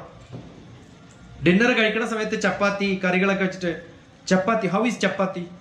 ഇപ്പം ഞാൻ ഈ കോൺഫറൻസിൽ ഞാൻ ചെയ്ത കാര്യം പറയാനുള്ള തുടക്കത്തില്ല. അദ്ദേഹം പറയുന്ന ചപ്പാത്തി ടേസ്റ്റ് ഉണ്ടോ? ഞാൻ ടേസ്റ്റ് ഉണ്ട്. ഈ ചപ്പാത്തിക്ക് എന്ത് വിലയുണ്ടാവും എന്നറിയോ നിങ്ങൾക്ക്? ചപ്പാത്തിക്ക് എന്ത് വിലയുണ്ടാവും? ഇത് പറയാനാണ് ഇപ്പോൾ ഇവിടെ വരാവുന്നത്. എന്ന് പറഞ്ഞു, നിങ്ങളുടെ ഇപ്പോൾ ബ്രീഫ് ചെയ്യാൻ പോകുന്നത് കോൺഫറൻസിനെ കുറിച്ചാണെന്ന് എനിക്കറിയാം. ഞാൻ ഡോക്ടർ TPSനെ വിളിച്ചാൽ എനിക്കറിയാം എല്ലാ കാര്യങ്ങളും പെർഫെക്റ്റ് ആയിട്ട് ചെയ്തിട്ടുണ്ടാവും. പിന്നെ ചെയ്തു എന്ന് എൻ്റെ അടുത്ത് പറയുന്നത് എന്തിനു വേണ്ടിയിട്ടാണ്? ഞാൻ നിങ്ങളിൽ വിശ്വാസമുള്ള ഒരാളും നിങ്ങൾ എന്നിൽ വിശ്വാസമുള്ള ഒരാളാണെങ്കിൽ നിങ്ങൾ ചെയ്തു കഴിഞ്ഞാൽ കഴിഞ്ഞു, bus. Don't tell me anything. ഇപ്പൊ ഭക്ഷണം കഴിക്കുമ്പോൾ ഇത് എൻജോയ് ചെയ്യുക. അതാണ് യഥാർത്ഥ സമാധി പഠിച്ചിട്ടുള്ള ഒരാളുടെ. ഈ ലെക്ചർ എടുക്കുമ്പോൾ ഇപ്പൊ എൻജോയ് ചെയ്യുക. ഈ ഭക്ഷണം കഴിക്കുമ്പോൾ ഭക്ഷണം എൻജോയ് ചെയ്യുക. അപ്പൊ എങ്ങനെ എൻജോയ് ചെയ്യണം? ഇത് ബെസ്റ്റ് ചപ്പാത്തി. അപ്പോഴാണ് ഞാൻ അന്വേഷിച്ചത്, ചപ്പാത്തിക്ക് വല്ലാത്തൊരു ടേസ്റ്റ്. ഞാൻ വെച്ചത് എന്തുകൊണ്ട് ഉണ്ടാക്കിയതാ? കണ്ടോ, ഇപ്പോഴല്ലേ ചോദിച്ചത്, ഇത്രയും സമയം ചോദിച്ചില്ലല്ലോ. അതിനു മുമ്പ് ഒരു ചപ്പാത്തി കഴിച്ചു കഴിഞ്ഞു, അപ്പോഴൊന്നും ചോദിച്ചില്ല ഇത് എന്തുകൊണ്ടാണ് ഉണ്ടാക്കിയെന്ന്. അതിങ്ങനെ തിന്നുക. കാരണം എൻ്റെ മനസ്സിൽ എന്താ, ഇത് പറയണം പറയണം പറയണം എന്നുള്ള ആഗ്രഹം. ഭക്ഷണത്തിനൊന്നും ടേസ്റ്റ് വന്നില്ല. അപ്പൊ എന്നോട് പറഞ്ഞു, ഇതേ ഇതുവരെ നിങ്ങൾ കഴിക്കാത്ത ഒരു സീഡ് കൊണ്ടാണ് ഉണ്ടാക്കിയിരിക്കണം. എന്ത് സീഡ് കൊണ്ടാണെന്നറിയോ? Lotus seeds. താമരയുടെ അരി എടുത്തിട്ട് ഉണ്ടാക്കിയിരിക്കണം. ഒരു ചപ്പാത്തിക്ക് ഏകദേശം 20,000 രൂപ വില വരും അന്ന്. അപ്പൊ 5 ചപ്പാത്തി കഴിക്കുമ്പോൾ ഞാൻ 1,00,000 രൂപയുടെ ഭക്ഷണം എൻജോയ് ചെയ്ത് ഞാൻ കഴിച്ചിട്ടില്ലെങ്കിൽ എന്ത് മഹാപാപന്ന് ആലോചിച്ച് നോക്കും. ആണോ അല്ലയോ? അല്ലേ? അദ്ദേഹത്തിന് ഇന്റർനാഷണൽ ഡിസൈപ്പിൾസ് ഉണ്ട്. അവരാരോ വളരെ പ്രഷ്യസ് ആയിട്ട് കൊണ്ടുവന്നിട്ടുള്ള സാധനം എനിക്ക് തരണേ, ഞങ്ങളിരുന്ന് കഴിക്കണേ. 20 വർഷം കൂടെ താമസിച്ച ഒരാൾക്ക് അതിന് ഉള്ളൊരു സംവിധാനം ഉണ്ടാക്കി കൊടുത്തിട്ടില്ല. കൂടെ ഇരുന്ന് ഭക്ഷണം കഴിക്കാൻ സമ്മതിച്ചിട്ടില്ല. അപ്പൊ നമ്മൾ എന്ത് ചെയ്യണം? ആ സമയത്ത് ഭക്ഷണം കഴിക്കുമ്പോൾ ഭക്ഷണം കഴിക്കുക. വീട്ടിലിരുന്ന് പറഞ്ഞ മനസ്സിലായോ? ഇത്രയും പറഞ്ഞ എന്തിനാന്ന് മനസ്സിലായോ? കുറേ സംഭവങ്ങൾ രാവിലെ മുതൽ വൈകുന്നേരം വരെ ചെയ്തു. ഭക്ഷണത്തിന്റെ മുമ്പിലെങ്കിലും ആലോചിക്കണ്ടേ? 1. ഓക്കെ, ഭക്ഷണത്തിന് കുറച്ച് ഉപ്പ് കൂടി എന്ത് ചെയ്യും? ഇങ്ങനെ ഉണ്ടാക്കാം. ആണോ അല്ലയോ? എന്നാൽ നല്ല ടേസ്റ്റ് ഉണ്ടെന്ന് പറഞ്ഞിട്ട് ഉമ്മ നല്ല ടേസ്റ്റ് ഉണ്ട് കേട്ടോ എന്ന് ഉണ്ടാക്കിയത് പറയാറുണ്ടോ? ആ അപ്രീസിയേഷനാണ് അത്യാവശ്യം. സോ അത് എപ്പോഴാണ് നടക്കാന്നറിയോ? കഴിക്കുമ്പോൾ. അങ്ങനെ കുറേ എക്സ്പീരിയൻസിലൂടെ പോകുമ്പോഴാണ് നമ്മളൊക്കെ പഠിക്കുന്നത്. അതാണ് അനുഭവം. എന്തിനു വേണ്ടിയാ ഇതൊക്കെ ചെയ്യണത്? അവസാനം എന്തിനു വേണ്ടിയാ അത് ചെയ്യണത്? ശരിക്ക് ജീവിക്കാനാണ് ഇതൊക്കെ ചെയ്യണത്. അപ്പോൾ മല കയറുമ്പോൾ കുറേ പ്രശ്നങ്ങൾ ഉണ്ടാവും. പക്ഷെ നിങ്ങൾ മല കയറുന്നത് എൻജോയ് ചെയ്യണമെങ്കിലോ, മല കയറുമ്പോഴുള്ള പ്രശ്നമല്ല നമ്മൾ താഴെ ഇറങ്ങിയാൽ പറയാം. അതിൻ്റെ മുകളിലെത്തുമ്പോൾ നമ്മൾ എൻജോയ്മെന്റ് എന്തായിരുന്നു അതാണ് നമ്മൾ ഡിസ്ക്രൈബ് ചെയ്യുക. അപ്പോൾ ഒരു ദിവസം ഫുൾ പണിയെടുത്താലും ഒരു സക്സസ് നമുക്ക് കൗണ്ട് ചെയ്യാൻ പറ്റി. അത് ഷെയർ ചെയ്യുമ്പോൾ അതാണ് എൻജോയ്മെന്റ്. അത് നമുക്ക് എപ്പോൾ എൻജോയ് ചെയ്യാൻ പറ്റുമോ ആ സ്ഥലത്തിനെയാണ് ഹോം എന്ന് പറയുക. അല്ലെങ്കിൽ നിങ്ങൾ ഹോമിലല്ല, ഹൗസിലാണ്. കുടുംബം എന്ന വാക്കിന്റെ അർത്ഥം കൂടുമ്പോൾ ഇമ്പമുള്ളത് എന്നാണ്, സന്തോഷമുള്ളത്. അവിടെ സന്തോഷം മാത്രം ഷെയർ ചെയ്യും, ബാക്കിയൊക്കെ പുറത്തയച്ചു. ഏതുപോലെ എന്നറിയോ? നല്ല ടൈറ്റായിട്ടുള്ള ഷൂ ഇടുന്ന സമയത്ത് എന്തിനാ രാവിലെ മുതൽ വൈകുന്നേരം വരെ ഇടുന്നതെന്നറിയോ? അത് അഴിച്ചു വെക്കുമ്പോഴൊരു സുഖം. നല്ലൊരു കവിയുണ്ട്, മലയാളം കവി അയാൾ എന്തിനാ കേരളത്തിന് പോയിട്ട് ആൾക്കാരൊക്കെ ബുദ്ധിമുട്ടി വിഷമിക്കുന്നുള്ളൊരു കവിത എഴുതിയിട്ടുണ്ട്. ഞാൻ പാലക്കാട് എത്തുമ്പോൾ ട്രെയിനിലൊക്കെ, ഫ്ലൈറ്റിൽ പോകുമ്പോഴല്ല കേട്ടോ, ഫ്ലൈറ്റിൽ പോകുമ്പോഴും ഉണ്ടാവും ആ പച്ചപ്പര കാണുമ്പോഴുണ്ടല്ലോ സന്തോഷം. ട്രെയിൻ പാലക്കാട് കിടക്കുമ്പോഴത്തേക്ക് ആൾക്കാരുടെ ഒരു സന്തോഷം കാണണം. പിന്നെ ട്രെയിൻ ലേറ്റ് ആയാൽ ഭയങ്കര ടെൻഷനാണ്. അതിനു മുമ്പ് ട്രെയിൻ ടെൻഷനൊന്നുമില്ല, ലേറ്റ് ആയാലും കുഴപ്പമൊന്നുമില്ല. പിന്നെ വീട്ടിലെത്താനുള്ള ത്വര, അതിന് ആക്സിലറേഷൻ എന്നാ പറയുക. വീട്ടിനടുത്തെത്തുമ്പോഴത്തേക്കും പതുക്കെ പതുക്കെ നടന്ന ആൾ വീട്ടിനടുത്തെത്തുമ്പോഴത്തേക്ക് ഓടിപ്പോവും. അതാണ് ആക്സിലറേഷൻ. ജീവിതം ആക്സിലറേറ്റ് ചെയ്യണം, റൈറ്റ്? മാങ്കൊമ്പിലണ്ണാന്റെ ധൃതിയൊന്നു വേറെ, എൻ വയലാറിന്റെ നനവൊന്നു വേറെ. വയലാറിന്റെ കവിതകളിൽ നല്ല നനവുണ്ട്. മാങ്കൊമ്പിൽ അണ്ണാന്റെ കവിതകളിൽ നല്ല ധൃതിയുണ്ട്. മാങ്കൊമ്പിൽ അണ്ണാന്റെ ധൃതിയൊന്നു വേറെ, വയലാറിന്റെ നനവൊന്നു വേറെ. ഇതൊക്കെ പാടുമ്പോൾ എന്ത് രസം ഉണ്ടാവില്ലേ? അതൊക്കെ പാടുക, അടുക്ക് നല്ല പഴയ പാട്ട് വെക്കുക, എൻജോയ് ചെയ്യുക. നാളെ 7:30 മ്യൂസിക്കാണ്, മറ്റന്നാളാണ് ഭഗവത്ഗീത. ഏത് മ്യൂസിക്കാണെന്നറിയോ? ഇന്റർനാഷണൽ ആൾക്കാരൊക്കെ വന്ന് അവരവരുടെ, ഇന്നിപ്പോൾ എനിക്ക് എൻ്റെ അടുത്തുണ്ട് ഭഗവത്ഗീത ഗായത്രി മന്ത്രം. ഇസബൽ എന്നെ പരിചയപ്പെട്ടപ്പോൾ ഞാൻ പറഞ്ഞു മ്യൂസിക്കിന് ചേർന്നു. അപ്പോൾ ഇപ്രാവശ്യം ഞാൻ ചോദിച്ചു, എന്താണ് നിങ്ങൾ പഠിപ്പിക്കാൻ പോണ മ്യൂസിക്? ഞാൻ ഗായത്രി മന്ത്രം പഠിപ്പിക്കട്ടെ. അപ്പോൾ അറിയോന്ന് ചോദിച്ചു. പാടിത്താ, ഞാൻ പഠിക്കാൻ 2 ദിവസം കൊണ്ട്. അത് പാടി ഇപ്പോൾ റെക്കോർഡ് ചെയ്ത് അയച്ചു, ഇപ്പോൾ അയച്ചു തന്നേ ഉള്ളൂ. ഈ ക്ലാസ്സിന് കയറുന്നതിന് തൊട്ട് മുമ്പ് ഇസബൽ അയച്ചു തന്നത്. അപ്പോൾ ഞാൻ അതിന് മെസ്സേജ് അയച്ചു, വണ്ടർഫുൾ, ദാറ്റ്സ് ഇറ്റ്. അർജന്റീനയിൽ നിന്നുള്ള ഇസബൽ, ദാറ്റ്സ് ഗ്രേറ്റ് എന്ന് പറഞ്ഞൊരു മെസ്സേജ് ഞാൻ അയച്ചിട്ട് കാണാവുണ്ടോ? ആർക്കാ അയച്ചത്? ഇസബലിനെ അയച്ചത്. എന്താ കാരണം? അതിന് തൊട്ട് മുമ്പ് ഒരു മ്യൂസിക് അയച്ചു തന്നിട്ടുണ്ട്. ആ മ്യൂസിക് എന്താണെന്ന് അറിയണമെങ്കിൽ കാണാം, ഒരു ഓഡിയോ ക്ലിപ്പിംഗ്. അത് ഗായത്രി മന്ത്രം. അവര് റേഡിയോ പ്രോഗ്രാം നടത്താണ് അർജന്റീനയിൽ, സൗത്ത് അമേരിക്ക. വേറെ പണിയൊന്നും ഇല്ലാത്തതുകൊണ്ടാണോ ഇത് ചെയ്യണത്? ആണോ? You enjoy. ആ എൻജോയ്മെന്റ് ഉണ്ടാവണം. Work belongs to the rest with no eyelids to the eyes എന്ന് പറഞ്ഞൊരു കൊട്ടേഷൻ ഉണ്ട്. എലിസബത്ത് ഇതൊക്കെ എഴുതിയെടുത്തോളൂ. ജീവിതത്തിൽ ആരും പറഞ്ഞു തരില്ല തനിക്കുന്നത്. ഇംഗ്ലീഷ് ലിറ്ററേച്ചർ എന്നുണ്ടെന്നും കാര്യമില്ല. Work belongs to the rest. കണ്ണ് എന്ന് പറയുന്നത് വർക്കാണ്. അതിന് ഈ ഐലിഡ്സ് എന്ന് പറയുന്നത് എന്താ അറിയോ? ഇടക്കിടയ്ക്ക് ഇങ്ങനെ അടക്കാനാ. അത് അടക്കാണ്ട് തുറന്നു വെച്ചാൽ എന്ത് പറ്റും? കണ്ണ് കേടുവരും. നിങ്ങളുടെ വർക്ക് ശരിക്കും നടക്കണമെങ്കിൽ കൺപീലികളും പോളകളും ഒക്കെ വർക്ക് ചെയ്യണം. അത് വർക്ക് ചെയ്യാണ്ടിരിക്കും പറയാം. അതുകൊണ്ട് ജീവിതത്തിൽ ഇടക്കിടക്ക് ഒന്ന് കണ്ണടക്കുക. ബിസിനസ് ഒക്കെ വേണം, no, enjoy. Okay, that's it. കേരളത്തിൽ one of the richest man, Sobha ഡെവലപ്പേഴ്സിന്റെ കൂടെ ഞാൻ 1.5 വർഷം വർക്ക് ചെയ്തിട്ടുണ്ട്. അദ്ദേഹത്തിന്റെ കൂടെ ആദ്യത്തെ ഡിസ്കഷൻ 13 മണിക്കൂറായിരുന്നു. വേറെ പണിയൊന്നും ഇല്ലാത്തതുകൊണ്ടാണോ 13 മണിക്കൂർ ഡിസ്കസ് ചെയ്ത് ഞങ്ങൾ? അയാൾ പറഞ്ഞു എൻ്റെ കൂടെ വർക്ക് ചെയ്യുമോ എന്ന് ചോദിച്ചു. ഞാൻ പറഞ്ഞു നിങ്ങൾ ആരാന്ന് എനിക്ക് കൃത്യമായിട്ട് അറിയണ്ടേ. അറിയണമെങ്കിൽ നമ്മൾ കുറേ സംസാരിക്കണം. അങ്ങനെയാണ് നമ്മൾ തുടങ്ങിയത്. ഇപ്പൊ എൻ്റെ അടുത്ത് ആരെങ്കിലും കുറേ ചോദ്യങ്ങൾ ചോദിക്കും നമ്മൾ തിരിച്ചു. അതാണ് ആവശ്യം. So identify people, get in contact with them, know them each other, then learn how to balance your life. Professional family balance, അതാണ് മിക്കവാർക്കുള്ള ഒരു സംഘർഷം. പക്ഷെ ആ സംഘർഷത്തിന് 2 കാര്യമുണ്ട്, ഹെഡും ഹാർട്ടും. ഹെഡാണ് ബിസിനസ്സിന് വേണ്ടതെന്ന് ധരിക്കുന്നവർ, ഹാർട്ടാണ് വീട്ടിലേക്ക് വേണ്ടതെന്ന് ധരിക്കുന്നവർ. 2 H ഒരു സ്ഥലത്ത് ഉണ്ടാവില്ല എന്ന് നെൽസൺ മണ്ടേല പറഞ്ഞിട്ടുണ്ട്. 2 H cannot be together. അപ്പൊ സാധാരണ ബ്രെയിൻ നല്ലപോലെ ചെയ്യുന്നവരാണ് പുരുഷന്മാരെന്ന് അവരുടെ ധാരണ. ഹാർട്ട് നല്ലപോലെ ഉണ്ടെന്ന് ലോകം സ്ത്രീകൾക്ക് ഉണ്ടെന്ന് അറിയാം. അതുകൊണ്ട് home department, house department H അവരെ അങ്ങോട്ട് ഏൽപ്പിക്കാം. അതിലിടപെടാണ്ടിരിക്കുക. അവരെ അത് നന്നായിട്ട് ചെയ്യുമെങ്കിൽ. പക്ഷെ ചിലർക്ക് ഇപ്പം അത് ഇഷ്ടമല്ല. ഇതൊക്കെ മിക്സാണ്. പുരുഷനിലെ സ്ത്രീയും സ്ത്രീയിൽ പുരുഷനും ഉണ്ടെന്നാ പറയാം. പണ്ട് കാലത്ത് അങ്ങനെ ആയിരുന്നില്ല. സ്ത്രീകളും പുരുഷന്മാരുമായിരുന്നു. ഇപ്പം അതെല്ലാം മിക്സാണ്, സങ്കരവർഗങ്ങളും. റൈറ്റ്? അതുകൊണ്ട് ഇത് രണ്ടും മിക്സ് ചെയ്തിട്ട് ഉപയോഗിക്കാനുള്ള അറിവാണ് വീട്ടിലും. അതുകൊണ്ടാണ് പണ്ടുള്ള ആൾക്കാരൊന്നും ബിസിനസ്സിനൊന്നും പോകാറില്ല, പുറത്തൊന്നും പോകാറില്ല. പക്ഷെ ഇപ്പം അങ്ങനെയല്ല. ഇപ്പം എല്ലാവരും ഉണ്ട്. അപ്പോൾ sharing at home is also essential. നല്ലപോലെ കുക്ക് ചെയ്യണം, അത് എൻജോയ് ചെയ്യണം, അത് വേണം തോന്നണം. Be part of the family for some time. കുറേ സമയമൊന്നും വേണ്ട, അരമണിക്കൂർ, that's it, that is good enough. ഇപ്പം ഞാൻ പണ്ട് കോൺഫറൻസിനൊക്കെ ക്ലാസ് എടുക്കാൻ പോകുമ്പോൾ എല്ലാവരോടും പറയാറുണ്ട്, പലരും കോൺഫറൻസിനൊക്കെ ഇൻഷുറൻസ് കമ്പനിയുടെയൊക്കെ $1 million റൗണ്ട് ടേബിൾ എന്ന് പറഞ്ഞിട്ടൊരു കോൺഫറൻസ് ഉണ്ട്. $1 million ബിസിനസ് ചെയ്യുന്നവരുടെ ഒരു കോൺഫറൻസിൽ ക്ലാസ് എടുക്കുന്ന MDRT എന്നാണ് പേര്. MDRT ഡോക്ടർ TPS നടിച്ചാൽ കാണും. അതിനകത്തൊരു സ്പീക്കറാണ്. ഏറ്റവും നല്ല കാശുണ്ടാക്കുന്ന ബിസിനസ്സുകാരായിട്ടുള്ള ആൾക്കാരുമായിട്ട് കോൺടാക്ട് ഉള്ള ഇൻഷുറൻസ് കമ്പനിക്കാരുടെ കോൺഫറൻസുകൾ 5 ദിവസത്തെ അവരുടെ അതിന് ട്രെയിനിങ് പ്രോഗ്രാം തന്നെ പറയാം.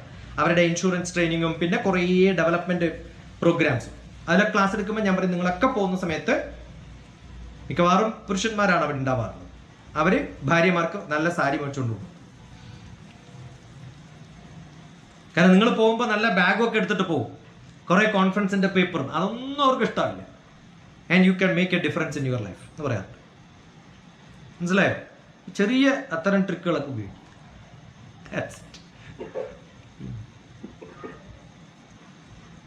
വേറെ ആരും കാണാനില്ല. ഡിഫറൻസ് ഓഫ് ഒപ്പീനിയൻ നമ്മൾ കോൺഫ്ലിക്റ്റ് ഇല്ലാതെ എങ്ങനെ നമുക്ക് ഒന്ന് മുഖം കാണിക്കുവോ? ആനി ജെ FR എന്ന് പറഞ്ഞാൽ എന്താ? നിങ്ങളുടെ കമ്പനിയിലെ ആളാണ്, അതാണ് FR ആണോ? ഓക്കെ. ആ, എവിടെയാ ആനി? ഞാൻ ആലുവയിലാണ്. ആലുവയിൽ എവിടെ? ആലുവ പെരുമ്പാവൂർ റൂട്ടില്. അവിടെ എവിടെ? KSRTC റൂട്ടില്. എവിടെ അവിടെ എവിടെ? അവിടെ ചൗര, പഴയ ചൗര കട. ഞാൻ ഇരിങ്ങാലക്കുടയാണ്. ഓക്കെ. എനിക്ക് ലൊക്കേഷൻ അധികം അറിയത്തില്ല. ഞാൻ ബോംബെയിലായിരുന്നു. ബോംബെയിൽ എവിടെയായിരുന്നു? ന്യൂ ബോംബെ. ഗുഡ്. എന്ത് ചെയ്യണു? Currently house wife. ഓക്കെ, പറയൂ. സോ ഡിഫറൻസ് ഓഫ് ഒപ്പീനിയൻ നമ്മൾ കോൺഫ്ലിക്റ്റ് ഇല്ലാതെ എങ്ങനെയാ കൺവേ ചെയ്യുന്നത്? ഞാൻ ഒരാളെ വഴക്ക് പറയുന്നു, ഡിഫറൻസ് ഓഫ് ഒപ്പീനിയനാണ്. ഫൈൻ, അതാണല്ലോ വഴക്കിൻ്റെയൊക്കെ കാരണം. അല്ലെങ്കിൽ I don't agree with you. ഞാൻ ആ പോയിന്റ് ആണോ എഗ്രി ചെയ്യാത്തത്, അല്ല ആനി ആയിട്ടാണോ എഗ്രി ചെയ്യാത്തത്?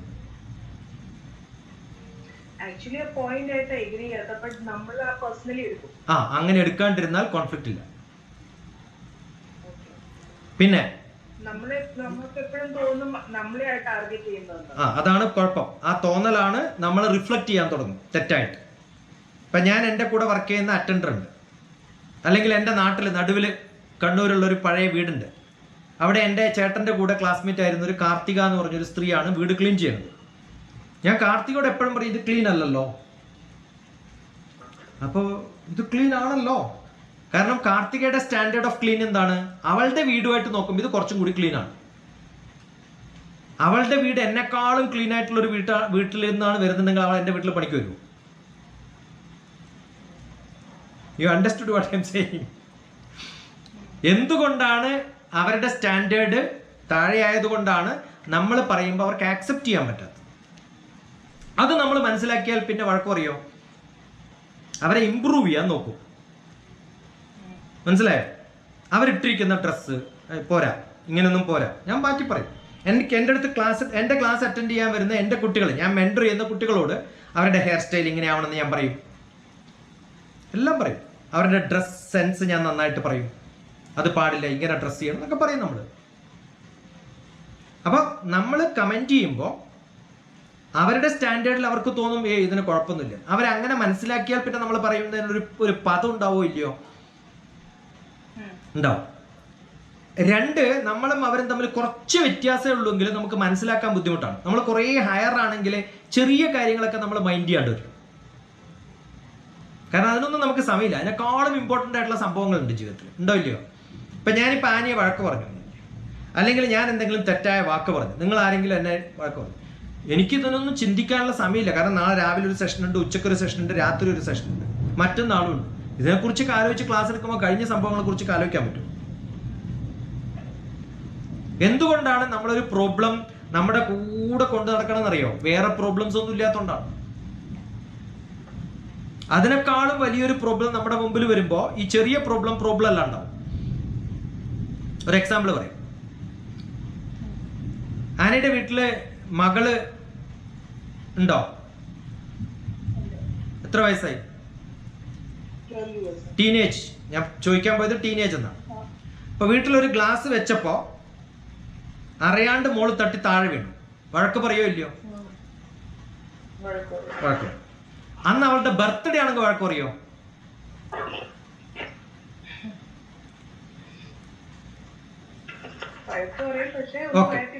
അതെ, മയത്ത് പറയും. അതേ സമയത്ത് നിങ്ങൾക്ക് അത്യാവശ്യമായിട്ടൊരു സ്ഥലത്ത് പോകേണ്ട സമയത്താണ് ഗ്ലാസ് പൊട്ടി വീണത്. കുറേ സമയം അവിടെ നിന്ന് വഴക്കൊക്കെ പറഞ്ഞിട്ടാണോ പോവുക, അല്ല ആ കഴിഞ്ഞ് തിരിച്ചു വന്നിട്ട് പറയോ?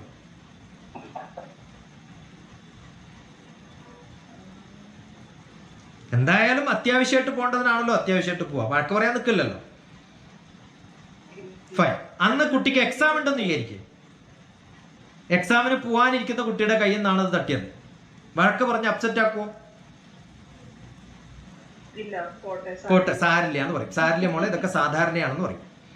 അപ്പോൾ ഗ്ലാസ് പൊട്ടുന്നതല്ല പ്രശ്നം, നമ്മൾ അതെങ്ങനെ ഏറ്റെടുക്കുന്നു എന്നുള്ളതാണ് ധാരണ. ഇനി ബൈ ചാൻസ് അത് ആനിയുടെ അപ്പൂപ്പന്റെ അപ്പൂപ്പന്റെ അപ്പൂപ്പൻ മേടിച്ചു തന്നൊരു ഗ്ലാസ്സാണ്.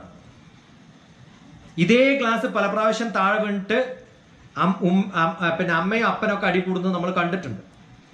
അപ്പോഴേ വിചാരിച്ച ഈ ഗ്ലാസ് ഒന്ന് രക്ഷപ്പെട്ട് കഴിഞ്ഞാൽ മാൻഡ്രേക്കിന്റെ തല പോലെയാണ്. അത് പോയി രക്ഷപ്പെട്ടു. ഇതെങ്ങനെ കളയാന്ന് വിചാരിച്ചിരിക്കുകയായിരുന്നു. ഇനി ആലുവയിൽ പടക്കം മേടിക്കാൻ എങ്ങനെ 100 രൂപ വേണം? വലിയ പടക്കം പൊട്ടിക്കാൻ. അത് പൊട്ടിയാലും ശബ്ദമാണ് ഉണ്ടാവുക. ഈ 4 രൂപയുടെ പഴയ ഗ്ലാസ് പൊട്ടിയാലും ശബ്ദമാണ് ഉണ്ടാവുക. ആ ശബ്ദം വരുമ്പോ കൈകൊട്ടിട്ട് വണ്ടർഫുൾ സൗണ്ട് എന്ന് പറയാൻ എന്താ തോന്നാത്തത്? പടക്കത്തിനും കാശ് കൊടുക്കണം, ഗ്ലാസിനും കാശ് കൊടുക്കണം, വേണ്ടേ? ഇനി ഇതൊക്കെ പോട്ടെ, അവിടെ വെച്ച ഗ്ലാസ് ആനയുടെ കൈയാണ് തട്ടി താഴെ വീണെന്ന് വിചാരിക്കാം. എന്തു പറയും? ഉടനെ ചോദിക്കാൻ എന്താ അറിയോ? ഈ ഗ്ലാസ് ആരാ ഇവിടെ കൊണ്ടുവന്നു? ഇത് എവിടെയാ വെക്കുക? ഇവിടെ അല്ലല്ലോ, അവിടെയല്ലേ വെക്കുക. കുറച്ച് നീക്കി വെച്ചൂടെ? മനസ്സിലായോ? ഇത്രയൊക്കെ ഉള്ളു കാര്യം.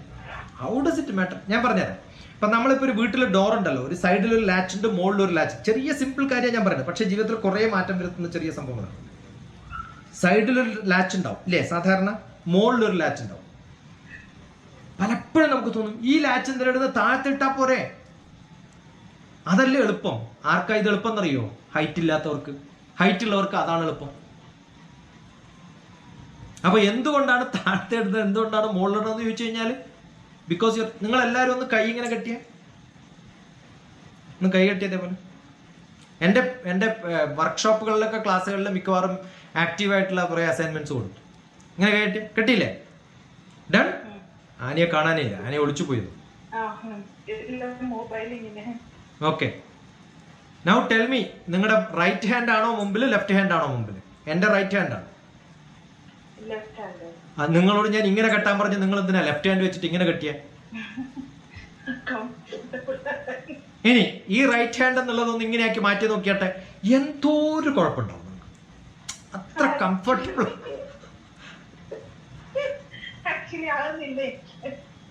അവിടെ ആലോചിച്ച് നോക്കൂ.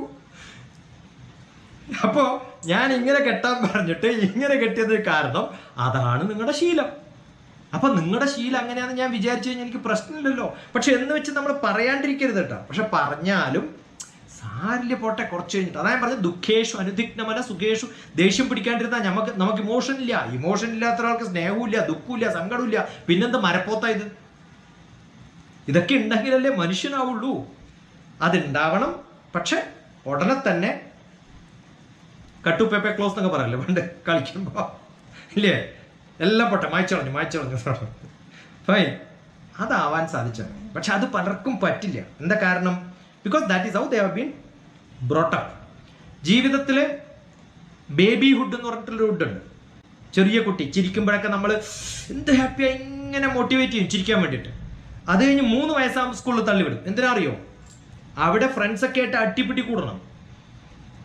അതുവരെ എല്ലാം എനിക്ക് തോന്നിയൊരു വ്യക്തി അറിയണം, എനിക്കല്ല പലർക്കും ഉള്ളതാണ് പലതും എന്നറിയുന്ന ഒരു അവസ്ഥയാണ് 3 വയസ്സ്, ഏജ് 3 to grade 3. അതിൽ ശരിക്കും ട്രെയിൻ ചെയ്യാത്ത കുട്ടികൾ എന്ത് പറ്റുന്നറിയോ? ജീവിതത്തിൽ സ്വാർത്ഥന്മാരാണ്. അവിടെ പൂർണ്ണമായിട്ടും അടിപിടി കൂടി, ലഹള കൂടി, കടിച്ച് അന്യോന്യം അടിപിടി കൂട്ടി ശരിക്ക് കൊടുക്കാനും മേടിക്കാനും ഒക്കെ അറിയണം. കൊടുക്കാൻ മാത്രം അറിഞ്ഞാൽ പോരാ, മേടിക്കാനും അറിയണം. കൊടുക്കാനും അറിയണം, അടി കൊടുക്കാനും അറിയണം, അടി മേടിക്കാനും അറിയണം, സാധനം കൊടുക്കാനും അറിയണം, സാധനം മേടിക്കാനും അറിയണം. ഇതൊക്കെ പഠിച്ചു തരുന്ന ഒരു സോഷ്യൽ സ്കിൽ ഡെവലപ്മെന്റ് ആണ് ഏർലി ചൈൽഡ്ഹുഡ് എന്ന് പറയുന്നത്. ആ സമയത്ത് ശരിക്ക് വളരെ പെറ്റായിട്ട് ഈ കോൺവെന്റ് എഡ്യൂക്കേഷൻ എന്നൊക്കെ പറയുന്ന സംഭവം ഉണ്ടല്ലോ, ടീച്ചർമാരെ പേടിച്ചിട്ട് ആരും ചിരിക്കാണ്ടിരിക്കുക എന്നൊക്കെ ഉള്ള ഒരു അവസ്ഥ. കാരണം ടീച്ചേഴ്സ് ഒക്കെ പറഞ്ഞിട്ട് keep quiet keep quiet keep quiet keep quiet, അതാണ് ഡിസിപ്ലിൻ. അതല്ല shout shout shout shout shout, അത് മാത്രം ചെയ്തിട്ടുള്ള കുട്ടികളൊക്കെ ആകുമ്പോൾ കുഴപ്പമില്ലെന്ന്. അതിന് നല്ല ശ്രദ്ധ വേണം. ശ്രദ്ധാവാൻ ലഭതേ ജ്ഞാനം.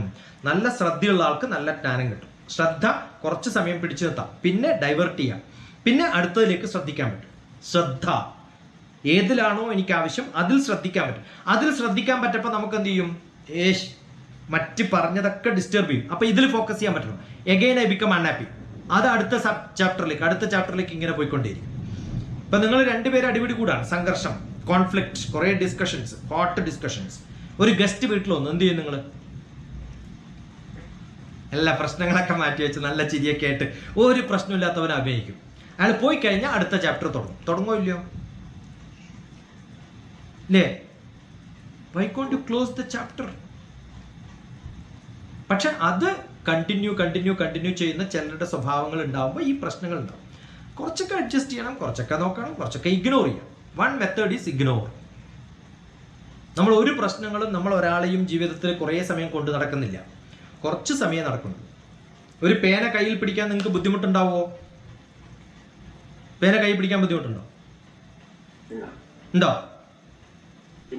ഇല്ല എന്ന് പറഞ്ഞു സജിത്ത്. ഞാൻ എത്ര സമയാന്ന് പറഞ്ഞില്ലല്ലോ. 2 ദിവസം ഇങ്ങനെ പിടിച്ചോണ്ടിരിക്കാൻ പറ്റുമോ? അപ്പൊ ഏത് കാര്യം ചെയ്യുമ്പോഴും കുറച്ച് സമയമാണെങ്കിൽ അനുഭവിക്കാൻ കുഴപ്പമില്ല, കുറേ സമയമാണെങ്കിലേ ബുദ്ധിമുട്ടുള്ളൂ. നമ്മളെല്ലാവരുമായിട്ട് ഇടപഴകുമ്പോൾ ആദ്യം മനസ്സിലാക്കേണ്ടത് ആ വ്യക്തി എൻ്റെ കൂടെ 24 മണിക്കൂറും ഇല്ല. 5 മിനിറ്റ് ഉണ്ടാവും, 10 മിനിറ്റ് ഉണ്ടാവും, അരമണിക്കൂർ ഉണ്ടാവും. അതിലധികം ആരുമായിട്ട് പെരുമാറാറില്ല. കടമ്മനിട്ടയുടെ ഒരു അസൽ കവിതയുണ്ട്. കടമ്മനിട്ട എന്ന് പറയുന്ന കവിത കേട്ടിട്ടുണ്ടോ? അതിൽ ശാന്ത എന്നാണ് കടമ്മനിട്ടയുടെ ഭാര്യയുടെ പേര്. ശാന്തയെ കാണാൻ വേണ്ടി തിരുവനന്തപുരത്ത് നിന്ന് കടമ്മനിട്ട എന്ന് പറയുന്ന സ്ഥലത്തേക്ക് വെള്ളിയാഴ്ച എത്തും, അല്ലെങ്കിൽ ശനിയാഴ്ച. കവിയരങ്ങൊക്കെ കഴിഞ്ഞ് ചിലപ്പോൾ ശനിയാഴ്ച, ഞായറാഴ്ച ചില ദിവസം, അല്ലെങ്കിൽ കുറച്ച് സമയം അത്രേ ഉണ്ടാവുള്ളൂ ജീവിതത്തിൽ വൈഫിൻ്റെ കൂടെ ചിലവഴിക്കാൻ. അവിടെ എത്തുമ്പോൾ വൈഫ് തുടങ്ങും പുരാണം. കഴിഞ്ഞ ഒരാഴ്ചത്തെ എല്ലാ പ്രോബ്ലംസും ലിസ്റ്റ് ചെയ്ത് വെക്കും. പിന്നെ നിങ്ങൾ നാളെ കവിതക്ക് പോകുന്നുണ്ടെന്ന് എനിക്ക് അറിയാം, അതിനല്ലേ ഇപ്പോൾ ഇവിടെ വന്നത്, തുണി അലക്കാൻ വേണ്ടി തരാനല്ലേ വന്നത് എന്നൊക്കെ പറഞ്ഞ് ആ പ്രശ്നം തുടങ്ങും. ഇതൊക്കെ വെച്ചിട്ട് കവിത എഴുതിയിട്ടുണ്ട് അദ്ദേഹത്തിൻ്റെ ഭാര്യയെക്കുറിച്ച് തന്നെ. അദ്ദേഹം ആ കവിതയുടെ പേരാണ്, നിങ്ങളൊക്കെ വായിക്കണം, ശാന്ത എന്നാണ് കവിതയുടെ പേര്. ശാന്തേ കുളി കഴിഞ്ഞിറൻ മാറ്റി നല്ല ഭംഗിയുള്ള കുട്ടിയായിട്ട് എൻ്റെ മുമ്പിൽ വാ. ഇല്ല നമുക്കായൊരു സന്ധ്യ രാപ്പാതിയല്ലാതെ മറ്റൊന്നുമില്ലെന്നിരിക്കവേ അർത്ഥം കൊടുത്തു പൊലിപ്പിച്ചെടുക്ക നാം. ഇല്ല നമുക്കായൊരു സന്ധ്യ പോലും ഇല്ല നമുക്ക് കൂടെ. രാപ്പാതി എത്തുമ്പോൾ തന്നെ രാത്രിയാവും, കുറച്ച് സമയമുള്ളൂ. അർത്ഥം കൊടുത്തു പൊലിപ്പിച്ചെടുക്കാം. എന്ത് ബ്യൂട്ടിഫുൾ ആയിട്ടുള്ള ജീവിത കവിതയാണ് പറയുന്നത്. ആനി നല്ലപോലെ കവിതയൊക്കെ വായിക്കാം, നല്ല പ്രശ്നമൊക്കെ വരുമ്പോൾ ഈ കവിതയൊക്കെ അങ്ങോട്ട് ഉറക്കെ വായിക്കാം. എടോ നീ മലയാളം വായിക്കണ്ട, ഇംഗ്ലീഷ് വായിക്ക്. Behold her single in the field yon solitary Highland lass singing and reaping by herself വായിച്ചു. അല്ലെങ്കിൽ കോൾറിഡ്ജ് വായിക്ക്. കോൾറിഡ്ജ് അവനവന്റെ ഭാര്യനെ കുത്തിക്കൊന്നത് അല്ലെങ്കിൽ കാമുകിനെ കുത്തിക്കൊന്നത് നല്ല ബ്യൂട്ടിഫുൾ ആയിരിക്കുന്ന സമയത്താണ്. കാരണം എപ്പോഴാണ് ഈ ബ്യൂട്ടി പോവാന്നറിയില്ല. അതുകൊണ്ട് എൻ്റെ വൈഫ് ബ്യൂട്ടി ആയിട്ട് തന്നെ സ്ഥിരിക്കണം. ഡിഫറെന്റ് കൺസെപ്റ്റ് എനിക്ക് പാടില്ല. നല്ല ഫുൾ ഓപ്പിയത്തിലാണ്. എന്തൊക്കെ നല്ല കവിതകളുണ്ട്. അല്ലെങ്കിൽ ഡോക്ടർ TPSന്റെ കവിത വായിക്കും. എന്താ റിതം ഓഫ് ലൈഫ്. ഏതെങ്കിലും ഒരു പേജ് പറയാൻ, ഏതെങ്കിലും ഒരു പേജ് നമ്പർ പറ.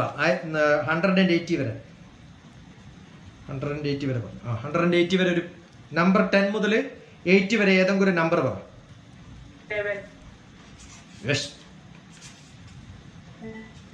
10 എന്ന് പറഞ്ഞാൽ 11 വേണ്ട. വേറെ ഏതെങ്കിലും നമ്പർ പറ. അത് തന്നെ പറയാം. Life is not very simple എന്നാണ്. ജീവിതം അത്ര സിമ്പിൾ അല്ല. എനിക്ക് വന്നത് അത് തന്നെയാണ്. സിമ്പിൾ അല്ല ജീവിതം. പക്ഷെ അത് സിമ്പിൾ ആക്കാം. ആർക്കെന്നറിയോ? നമുക്ക് വേണമെങ്കിൽ സിമ്പിൾ ആക്കാം.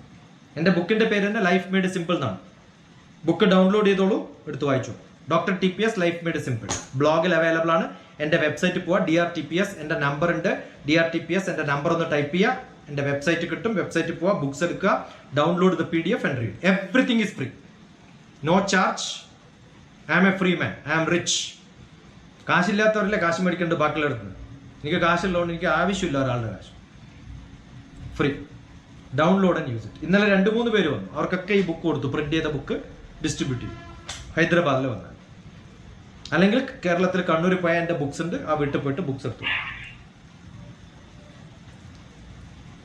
Don't worry, life is very very very, കുറച്ച് സമയമുള്ളൂ ജീവിതത്തിൽ. ഓക്കെ, എൻ്റെ വേറൊരു കവിത ബുക്കുണ്ട്. ഈ കവിത ബുക്കിൽ ലൈഫ് ഓഫ് ലവ്, അതിനകത്ത് ഫസ്റ്റ് കവിത എന്താ അറിയോ? Millions of sperm from the father get into the mother's egg and only one sperm take birth and that's me. കോടാനുകോടി ബീജങ്ങൾ അമ്മയുടെ അണ്ടത്തിൽ കയറുമ്പോഴാണ് ഒരു കുട്ടി ഉണ്ടാവുന്നത്. അതാണ് ഞാൻ. എത്ര പേരുമായിട്ട് തകർത്തടിച്ചിട്ടാണ് നമ്മൾ ജന്മം കിട്ടുന്നത്? Millions. Who are they? My brothers and sisters. അതുകൊണ്ട് ജീവിതം എന്ന് പറയുന്നത് തന്നെ ശരിക്ക് വലിയൊരു കോമ്പറ്റീഷനാണ്. അതിൽ വിന്നേഴ്സാണ്. അപ്പോൾ കൈയെടുക്കുക, വെൽ ഡൺ വെൽ ഡൺ എന്ന് പറയണം എപ്പോഴും. റൈറ്റ്? ഈ ബുക്ക് അവൈലബിൾ ആണ്, യു ക്യാൻ റീഡ്. ഞാൻ ഡൗൺലോഡ് ചെയ്യാം ഡോക്ടർ. Anybody else?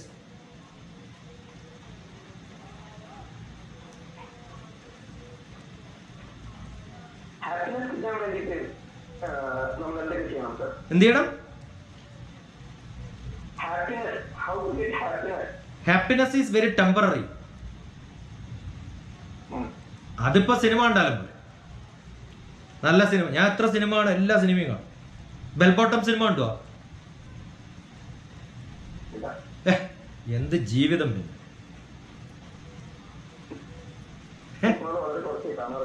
എല്ലാ സിനിമയും കാണും, ഒരുവിധ എല്ലാ സിനിമയും.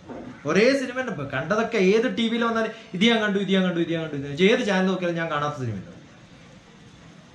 ഹിന്ദി, ഇംഗ്ലീഷ്, തെലുഗു, കന്നഡ, തമിഴ്, മലയാളം. മമ്മൂട്ടിയുടെ ഒക്കെ ബെസ്റ്റ് സിനിമ സ്വാതിക്കിരണം. നിങ്ങളാരും കണ്ടിട്ടുണ്ടാവില്ല, തെലുഗു സിനിമയാണ്.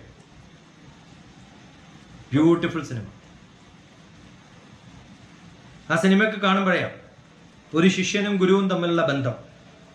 ശിഷ്യനോട് ഗുരുവിന് വല്ലാത്ത ഒരു ഈഗോ തോന്നുമല്ലോ, ഇയാൾ എന്നെക്കാളും വലുതാവുമോ. എന്ത് രസകരമായിട്ടാണ് മമ്മൂട്ടി അഭിനയിച്ചിരിക്കണത്. അങ്ങനെ ഒരു സിനിമ മലയാളത്തിൽ ഇറങ്ങിയിട്ടില്ല. മലയാളത്തിൽ ഇറക്കാനും പറ്റില്ല, കാരണം ഈ തെലുങ്ക് പാട്ടൊന്നും മലയാളത്തിലാക്കാൻ പറ്റില്ല.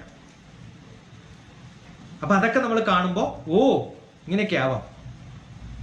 ഏതാ ഇംഗ്ലീഷ് മോട്ടിവേഷൻ സിനിമ കാണണം എന്നൊക്കെ നിങ്ങൾക്ക് പ്രിസ്ക്രിപ്ഷൻ കിട്ടിയിട്ടുണ്ടാവല്ലോ, കിട്ടിയില്ലേ? നല്ല സിനിമകളുണ്ട് ഇഷ്ടം പോലെ. Crazy boys of the games എന്ന് പറഞ്ഞ ഫണ്ണി മൂവി ഉണ്ട്.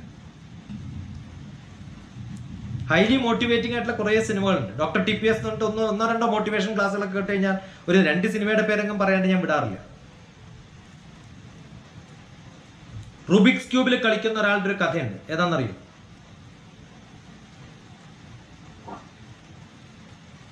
അതാണ് one of the highly motivating. ബിസിനസ്സുകാർ കാണേണ്ട സിനിമയാണ്. തപ്പി കണ്ടുപിടിക്കുക, അല്ലെങ്കിൽ എനിക്കൊരു വാട്സപ്പ് ഒക്കെ അയച്ചു തരാം. അല്ലെങ്കിൽ go to internet movies to be seen for motivation എന്നിട്ട് അടിച്ചു നോക്കി ആദ്യത്തെ പേരിലൊന്നും ഇതായിരിക്കും. അടുത്ത കാലത്തൊരു മൂവി ഉണ്ട്, ജോക്കർ. കഴിഞ്ഞ പ്രാവശ്യം ഇത് കിട്ടിയിട്ടില്ല, ഓസ്കാറൊക്കെ കിട്ടിയിട്ടുള്ള സിനിമ. പാരസൈറ്റ് എന്ന് പറഞ്ഞ മൂവി കണ്ടോ? എന്ത് ഒരു മനുഷ്യനെ ഒരു ഡോക്ടർ അടുത്ത് പോയിട്ട് പറഞ്ഞിട്ട്, ഡോക്ടർ എൻ്റെ ജീവിതം കുറച്ചും കൂടി ഒന്ന് എക്സ്റ്റെൻഡ് ചെയ്ത് സന്തോഷമായിട്ടിരിക്കാം. ഇപ്പൊ ചോദിച്ചാൽ അതേ ചോദ്യം.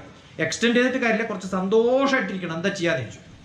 അത് നിങ്ങൾ എന്തെങ്കിലും ഗെയിംസ് കളിക്കോ? അങ്ങനത്തെ പണിക്കൊന്നും പോകല്ലേ. സിഗരറ്റ് വലിക്കോ? കള്ളു കുടിക്കോ? അതൊന്നുമില്ല. പുറത്ത് പിക്നിക്കിനൊക്കെ എവിടെയും പോകാറില്ല. സിനിമ അതുമില്ല. പിന്നെന്തിനാണോ ജീവിക്കുന്നത്? ഇപ്പൊ തന്നെ ചത്തുകൂടെ എനിക്ക്? ഇതൊന്നുമില്ല. ഇതെന്ത് കുറെ മോട്ടിവേഷൻ ക്ലാസ് കഴിച്ചിട്ട് സർട്ടിഫിക്കറ്റ് ഫ്രെയിം ചെയ്ത് വെച്ചിട്ട് ആരെ കാണിക്കാനത്? Life is to enjoy ബെട്ടാ. LIFE. എൻ്റെ എല്ലാ ബുക്കിന്റെയും പേര് LIFE എന്നാണ്. Life, live in full enjoyment, learn in full enjoyment. Learning is an investment for future earning. LEARN, learn. L remove ചെയ്താൽ EARN, ഏൺ എന്ന് വരും. പിന്നെ സന്തോഷമൊക്കെ ഇതിന്റെ ഭാഗമായിട്ട് വരേണ്ടതാണ്. ഞാൻ നേരത്തെ പറഞ്ഞല്ലോ, ഫെയിം, പ്രശസ്തി ഉണ്ടാവണം, ധനമുണ്ടാവണം, അറിവുണ്ടാവണം. ഇതൊക്കെ എന്തിനാന്ന് ചോദിച്ചു കഴിഞ്ഞാൽ അവസാനം ഹാപ്പിനെസ്സിന് വേണ്ടിയിട്ടാണ്. ഇതൊക്കെ ചെയ്യുമ്പോൾ ഹാപ്പിനെസ് ഇല്ലെങ്കിൽ പിന്നെ ഹാപ്പി ആവാന്ന് പറഞ്ഞാൽ ഒരു കാര്യമില്ല, പിന്നെ ഹാപ്പി ആവില്ല. സ്കൂളിൽ പഠിക്കുന്ന സമയത്ത് ഹാപ്പി, കോളേജിൽ പഠിക്കുന്ന സമയത്ത് ഹാപ്പി, ജോലി കിട്ടുമ്പോൾ റിട്ടയർ ആയിട്ട് ഹാപ്പി ആവാന്ന് പറഞ്ഞിട്ട് വല്ല കാര്യമില്ല. ജോലി ചെയ്യുമ്പോൾ ഹാപ്പി ആവണം. കല്യാണം കഴിഞ്ഞോ? നിങ്ങളുടെയൊക്കെ കല്യാണം കഴിഞ്ഞോ? കല്യാണം കഴിഞ്ഞവരൊന്ന് കൈവയ്ക്ക്. കല്യാണം കഴിയാത്ത ആള് ചോദിച്ചു നോക്കിയട്ടെ, കല്യാണം കഴിയാത്തപ്പോഴാണോ ഹാപ്പി, കല്യാണം കഴിഞ്ഞപ്പോഴാണോ ഹാപ്പി? എപ്പോഴാ ഹാപ്പി? ഇപ്പൊ വിദ്യ പുറത്തു വന്നു, എന്തോ കല്യാണത്തിന്റെ കാര്യമൊക്കെ പറയുമ്പോ വിദ്യക്ക് ഭയങ്കര സന്തോഷം. വിദ്യ കല്യാണം കഴിഞ്ഞോ? കഴിഞ്ഞോന്നോ ഇല്ലാന്നോ? ഇനി മാറ്റി പറയരുത്, സാറിന് വിളിക്കരുതെന്ന് പറഞ്ഞു, എന്തെങ്കിലും കാര്യമില്ല. കഴിഞ്ഞു, ഇനി മാറ്റി പറയരുത് കേട്ടോ. ഞാനിപ്പോ കുറച്ച് കഴിഞ്ഞ് ചോദിക്കുമ്പോ മാറ്റി പറയരുത്. കല്യാണം എന്ന് പറഞ്ഞാൽ എന്താ അർത്ഥം അറിയാം? കല്യാണം എന്ന് പറഞ്ഞാൽ എന്താ അർത്ഥം? കല്യാണം എന്ന് പറഞ്ഞാൽ സന്തോഷം, നന്മ, സുഖം എന്നൊക്കെയാണ് അർത്ഥം. കല്യാണം കഴിഞ്ഞു എന്ന് പറഞ്ഞാൽ എന്താ അർത്ഥം? പിന്നെ എങ്ങനെയാ സജിത്തെ സന്തോഷം വേണമെന്ന് പറഞ്ഞാൽ എവിടെ കിട്ടാൻ?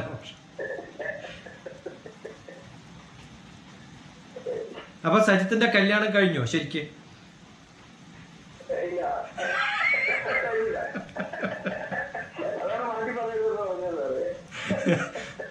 പല വാക്കുകളും അർത്ഥമറിയാതെയാണ് ഉപയോഗിക്കുന്നത്. എന്താ കാരണം എന്നറിയോ? തമിഴില് കല്യാണത്തിൽ ഇരിക്കരുത് എന്ന് പറയും. ഞാനും എൻ്റെ വൈഫും പൊണ്ടാട്ടിയും ഞാനും കല്യാണത്തിൽ ഇരിക്കരുത്, ഞങ്ങൾ വിവാഹം കഴിച്ചവരാണ്. വിവാഹം എന്ന് പറഞ്ഞാൽ ആ മംഗള കർമ്മത്തിന്റെ പേരാണ്. നമ്മൾ കുറച്ച് തമിഴും കുറച്ച് മലയാളമൊക്കെ എടുത്ത് മിക്സ് ചെയ്ത് അങ്ങോട്ട് ഉപയോഗിച്ചു, അതാണ് കുഴപ്പം.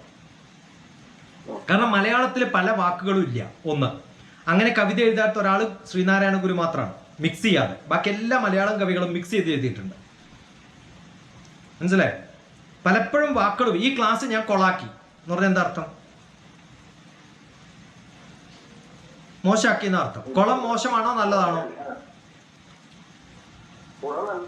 അപ്പൊ കൊളാക്കി എന്ന് പറഞ്ഞാൽ എന്താ അർത്ഥം? ഇത് കഴിഞ്ഞ് പുറത്തു പോകുമ്പോ സജിത്തൊക്കെ വളരെ നീറ്റായി എന്ന അർത്ഥം. അപ്പൊ ക്ലാസ് കൊളാക്കുമല്ലേ വേണ്ടത്? ആരാ ക്ലാസ് എടുക്കണേ? TP doctor TP Sasikumar. TP തല്ലിപ്പൊളി എന്ന അർത്ഥം. തല്ലിപ്പൊളി നല്ലതാണോ മോശമാണോ? മോശമാണ്.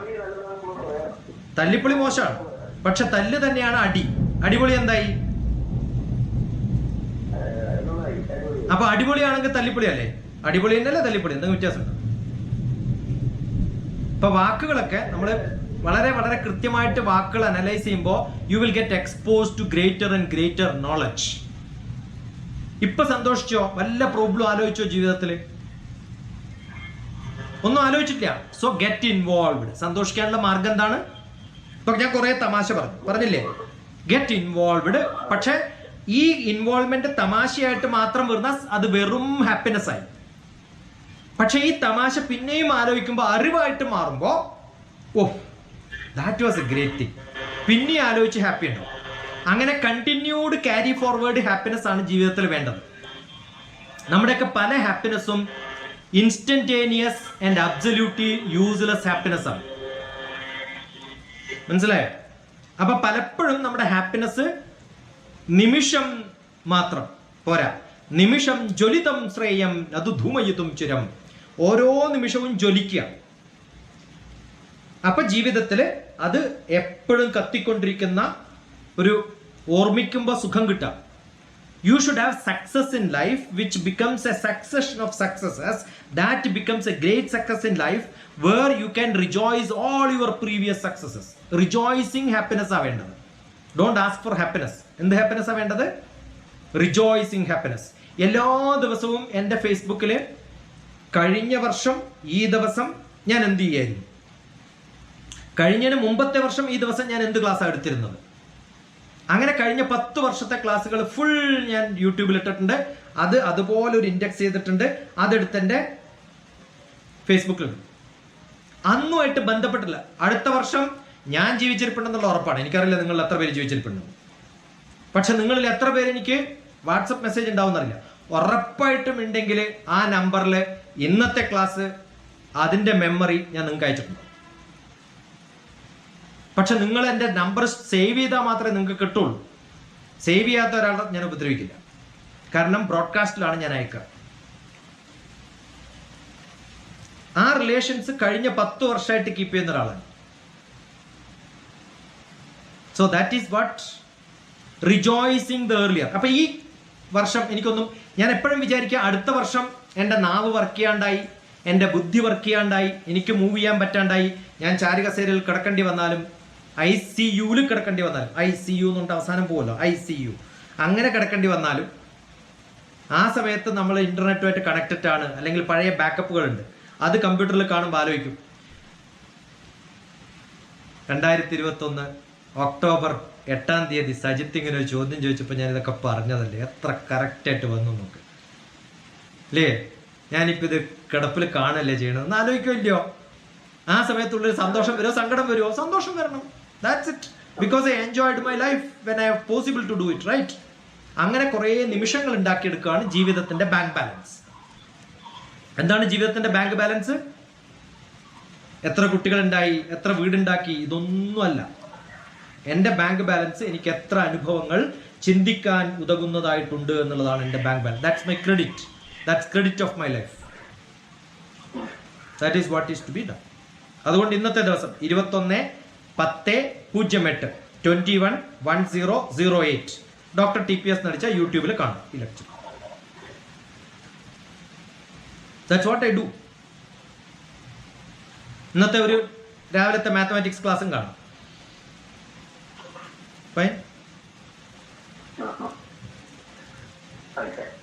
വേറൊരു അരീഫ് ഉണ്ടല്ലോ.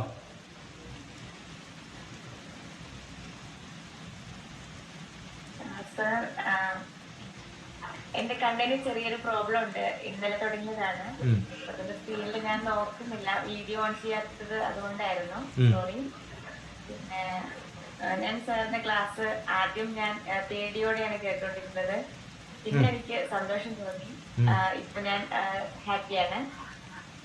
എനിക്കൊരു ഡൗട്ട് ഉണ്ട്. അത് എന്താന്ന് വെച്ചാല്, എവിടെയാ അരീഫയുടെ വീട്? എവിടെയാ? എന്റെ വീട് വയനാടാണ്. വയനാട് എവിടെ? സാറൊന്ന് ചോദിച്ചിരുന്നോ? Sultan Bathery saint Mary's college. അപ്പം സ്പിരിച്വാലിറ്റിയെ കുറിച്ചുള്ള ക്ലാസ്സിനെ കുറിച്ച് സാറ് പറഞ്ഞായിരുന്നല്ലോ. കുറെ കാര്യങ്ങൾ പറഞ്ഞു. സ്പിരിച്വാലിറ്റി അല്ലെങ്കിൽ അതിനെ കുറിച്ചുള്ള ക്ലാസ്സുകൾ കൊടുക്കുന്നത്, അല്ലെങ്കിൽ അങ്ങനെ ഒരു സബ്ജക്റ്റ് കൊടുക്കുന്നത്, ആളുകളിലേക്ക് എത്തിക്കുന്നത്, അതിനെ കുറിച്ച് സാർ ഒന്ന് പറയാൻ പറ്റുമോ? ഹാപ്പിനെസിനെ കുറിച്ച് പറഞ്ഞു. അത്തരം ക്ലാസ്സുകൾ ജനങ്ങളിലേക്ക് എത്തിക്കുന്നതിനെ കുറിച്ചുള്ള ഒരു സാറിന്റെ ആറ്റിറ്റ്യൂഡ് എന്ന് പറയും. ബീയിങ് സ്പിരിച്വൽ എന്ന് പറഞ്ഞ അർത്ഥം, സോറി ഡോക്ടർ TPS, കുറെയൊക്കെ ക്ഷമിക്കും. ഇഷ്ടം പോലെ എന്ത് കേട്ടാലും കുഴപ്പമൊന്നുമില്ല, കുരങ്ങാന്ന് വിളിച്ചാലും കുഴപ്പമൊന്നുമില്ല. സ്പിരിച്വൽ എന്നുള്ള അവസ്ഥ നമ്മുടെ ഉള്ളിലുള്ള കോൺഷ്യസ്നെസ്സിനെ നമ്മൾ അറിയുന്ന ഒരു അറിവാണ് സ്പിരിച്വാലിറ്റി. അതാണ് നമ്മുടെ സ്പിരിറ്റ്, നമ്മുടെ ആത്മാവിനെ നമ്മൾ അറിയാം. എവ്രി ഒരു ചെറിയൊരു കുട്ടി ജനിക്കുമ്പോൾ കുറേ കാര്യങ്ങൾ ആ കുട്ടിക്ക് അറിയാം. കോൺഷ്യസ്നെസ് എന്നാ പറയാതെ. കണ്ണ് തുറന്നാൽ കാണാം. പക്ഷെ ജനിക്കുന്ന കുട്ടികൾക്ക് കണ്ണ് കാണില്ല കേട്ടോ, അവർ ബ്ലൈൻഡ് ആയിട്ടാണ്. 7 ദിവസമൊക്കെ കഴിയുമ്പോഴാണ് ചെറിയ ലൈറ്റുകൾ കാണാൻ പറ്റുക. കാരണം ഗർഭപാത്രം എന്ന് പറയുന്ന ഇരുട്ടറയിൽ നിന്ന് പുറത്തു വരുമ്പോൾ, വെളിച്ചത്തിലേക്ക് വരുമ്പോൾ കണ്ണ് കാണുന്ന കുട്ടികളാണ് ജന്മനാ അന്ധരാകുന്നത്. ഫ്യൂസ് അടിച്ചു. ഗർഭപാത്രത്തിൽ ശബ്ദം കേൾക്കുമെങ്കിൽ ആ കുട്ടി അതിനു മുമ്പേ ചെവി കേൾക്കാത്തവരായിട്ട് മാറും. പുറത്തു വരുമ്പോഴാണ് പതുക്കെ പതുക്കെ പതുക്കെ പതുക്കെ പതുക്കെ ഡയഫ്രം വർക്ക് ചെയ്യാൻ തുടങ്ങും. എല്ലാ ഇന്ദ്രിയങ്ങളും അങ്ങനെ വർക്ക് ചെയ്യും. ഇത് ആരാ ഫ്രെയിം ചെയ്ത് ഇങ്ങനെ ഉണ്ടാക്കിയത് മനുഷ്യനെ? എല്ലാ മൃഗങ്ങളെയും എല്ലാ ജീവികളെയും. ഒരു എഗ്ഗ്, അതിനകത്ത് നിങ്ങൾ പുഴുങ്ങുമ്പോഴൊക്കെ കാണാം കുറച്ചൊരു എയർ വെച്ചിട്ടുണ്ടാവും. അതെന്തിനാ വെച്ചത്? ആ എഗ്ഗ് വിരിഞ്ഞ് കോഴിയാവുമ്പോൾ ഒരു ശ്വാസം എടുത്താൽ മാത്രമേ അതിനെ തോട് പൊട്ടിക്കാൻ പറ്റുള്ളൂ. ആ ഫസ്റ്റ് ശ്വാസം എടുക്കാനുള്ള എയർ അതിനകത്ത് വെച്ചിട്ടാണ് എഗ് ഉണ്ടാക്കിയിരിക്കുന്നത്. എന്തൊരു സൃഷ്ടാവാന്ന് ആലോചിച്ച് നോക്കൂ. ഈ എനർജിയെയാണ് നമ്മൾ എന്ത് പറയാം, ഭഗവാൻ എന്ന് പറയാം. അതിന് കുറേ മണ്ടന്മാർ കുറേ പേരുകളിട്ട് പല പേരുകളിൽ വിളിച്ചിട്ടുണ്ട്. ശ്രീനാരായണ ഗുരുവിൻ്റെ അസലായിട്ടുള്ളൊരു കവിതയുണ്ട്. ഞാനത് ചെല്ലണില്ല, കാരണം കഴിഞ്ഞ ഏതോ ഒരു ക്ലാസ്സിൽ ഞാൻ അത് ക്ലാസ് എടുത്തതിൻ്റെ ഒരു ബിറ്റ് ഉണ്ട്, അത് നോക്കിയാൽ മതി, അല്ലെങ്കിൽ ഒന്ന് എനിക്ക് അയച്ചു തന്നാണ്. കുരുടന്മാര് ആരെ കാണുന്നത് പോലെ, ആനയെ കാണുന്നത് പോലെ ഈ സത്വം, ഈ അറിവിനെ വ്യത്യസ്തമായ ആൾക്കാർ ചുറ്റും നോക്കി കണ്ടപ്പോൾ ഇതാണ് ഡിഫറെൻ്റ് മതങ്ങളായിട്ട് മാറിയിട്ടുള്ളത്. അതിൻ്റെ ഉള്ളിലുള്ള ശരിയായ ആനയെ കാണാതെ കുരുടന്മാർ ആനയെ കാണുന്നത് പോലെ പലരും പറഞ്ഞു നടക്കാൻ തുടങ്ങി. ആന ഇന്നതുപോലെയാണ്, ഇന്നതുപോലെയാണ്, ഇന്നതുപോലെയാണ് കുരുടന്മാരുടെ ധാരണയിൽ. ആ അറിവിനെ തിരിച്ചറിയാതെ കുറേ ആൾക്കാർ ചേർന്ന് പിന്നാലെ നടക്കുമ്പോഴാണ്, ഞാൻ പറഞ്ഞതല്ല, ശ്രീനാരായണ ഗുരു പറഞ്ഞതാണ്, ഈ അറിവില്ലായ്മയാണ് മനുഷ്യനെ റിലീജിയനിലേക്ക് എത്തിച്ചിട്ടുള്ളത്. ഈ റിലീജിയസ് പ്രാക്ടീസ് ഒക്കെ നല്ലതാണ്. എന്തിന്? ആനയുടെ കാലറിഞ്ഞാലും മതി, പക്ഷെ കാല് മാത്രം പോരാ, അതിന് ചുറ്റും ഒന്ന് നടന്നു നോക്കി, അല്ലെങ്കിൽ കാലുകളിലൂടെ കയറി മുകളിൽ കയറി ഇരുന്ന് ആന എന്താണെന്ന് കൃത്യമായിട്ട് അറിയുന്ന ഒരു അവസ്ഥയിലേക്ക് നമ്മൾ മാറണം. തുമ്പിക്കൈയിൽ തൊട്ടാലും കുഴപ്പമില്ല, തുമ്പിക്കൈയിൽ ഒന്ന് തൊട്ട് കഴിഞ്ഞാൽ ആന ഇതല്ല, കുറച്ചും കൂടി എക്സ്റ്റൻഷൻ ഉണ്ടെന്ന് മനസ്സിലാവും. ആ തുമ്പിക്കൈയിൽ മാത്രം തൊട്ട് എക്സ്റ്റൻഷൻ കാണാതെ ഇതാണ് ആന എന്ന് പറയുമ്പോഴേ പ്രശ്നമുള്ളൂ. അപ്പൊ അങ്ങനെ കുറച്ചും കൂടി അറിവിലേക്ക് പോവാതെ നമ്മളുടെ വിശ്വാസങ്ങൾ മാത്രം നമ്മൾ നിലനിൽക്കുമ്പോൾ സ്പിരിച്വാലിറ്റി കാണാണ്ടാവും. അപ്പൊ റിലീജിയസ് പ്രാക്ടീസുകളൊക്കെ നല്ലതാണ്, നിങ്ങളെ അതിലേക്ക് എത്തിക്കാൻ വേണ്ടിയിട്ടാണ്. പക്ഷെ അത് LKG UKG 1ാം ക്ലാസ് 2ാം ക്ലാസ്സേ ആയിട്ടുള്ളൂ. റിലീജിയൻ ഈ പ്രൈമറി ക്ലാസ് ഏറ്റവും താഴെയുള്ള ക്ലാസ്സുകളാണ്. അവിടെ നിന്ന് നിങ്ങൾ PGയിലേക്ക് എത്തുമ്പോൾ ഡോക്ടർ TPS ഹിന്ദു അല്ല കേട്ടോ. ഇൻ ഡെഫിനിഷൻ ഒരിക്കലും പൊട്ടു തൊടാറില്ല, ഒരിക്കലും ക്ഷേത്രങ്ങളിൽ പോകാറില്ല, ഒന്നും ചെയ്യാറില്ല. പക്ഷെ ക്ഷേത്രത്തിൻ്റെ എല്ലാ വശങ്ങളും കൃത്യമായിട്ട് പഠിച്ചു, തന്ത്രം പഠിച്ചു. എൻ്റെ ഗുരു തന്ത്ര വിദ്യാപീഠത്തിൻ്റെ ഗുരുവിൻ്റെ അടുത്ത വ്യക്തിയായിരുന്നു. ക്ഷേത്ര സമുച്ചയം എന്ന് പറയുന്ന പുസ്തകം എഴുതിയിട്ടുള്ള ആളാണ്. ഇവരൊക്കെ പറഞ്ഞിട്ടുള്ളത്, അദ്ദേഹമൊക്കെ അടുത്തിരുന്ന് പറഞ്ഞു തന്നിട്ടുള്ള സംഭവം എന്താ വെച്ചാൽ ഇതൊക്കെ ഈ സ്പിരിച്വാലിറ്റിയിലേക്കുള്ള വഴിയാണ്. എന്താണ് സ്പിരിച്വാലിറ്റി? ഈ ബ്രഹ്മത്തെ അറിയുന്ന അറിവാണ് സ്പിരിച്വാലിറ്റി. നമ്മൾക്ക് അതിശയം തോന്നുമല്ലോ, ഇതെന്താ ഇങ്ങനെ? ശങ്കരാചാര്യർ പറഞ്ഞ എന്താ അറിയോ?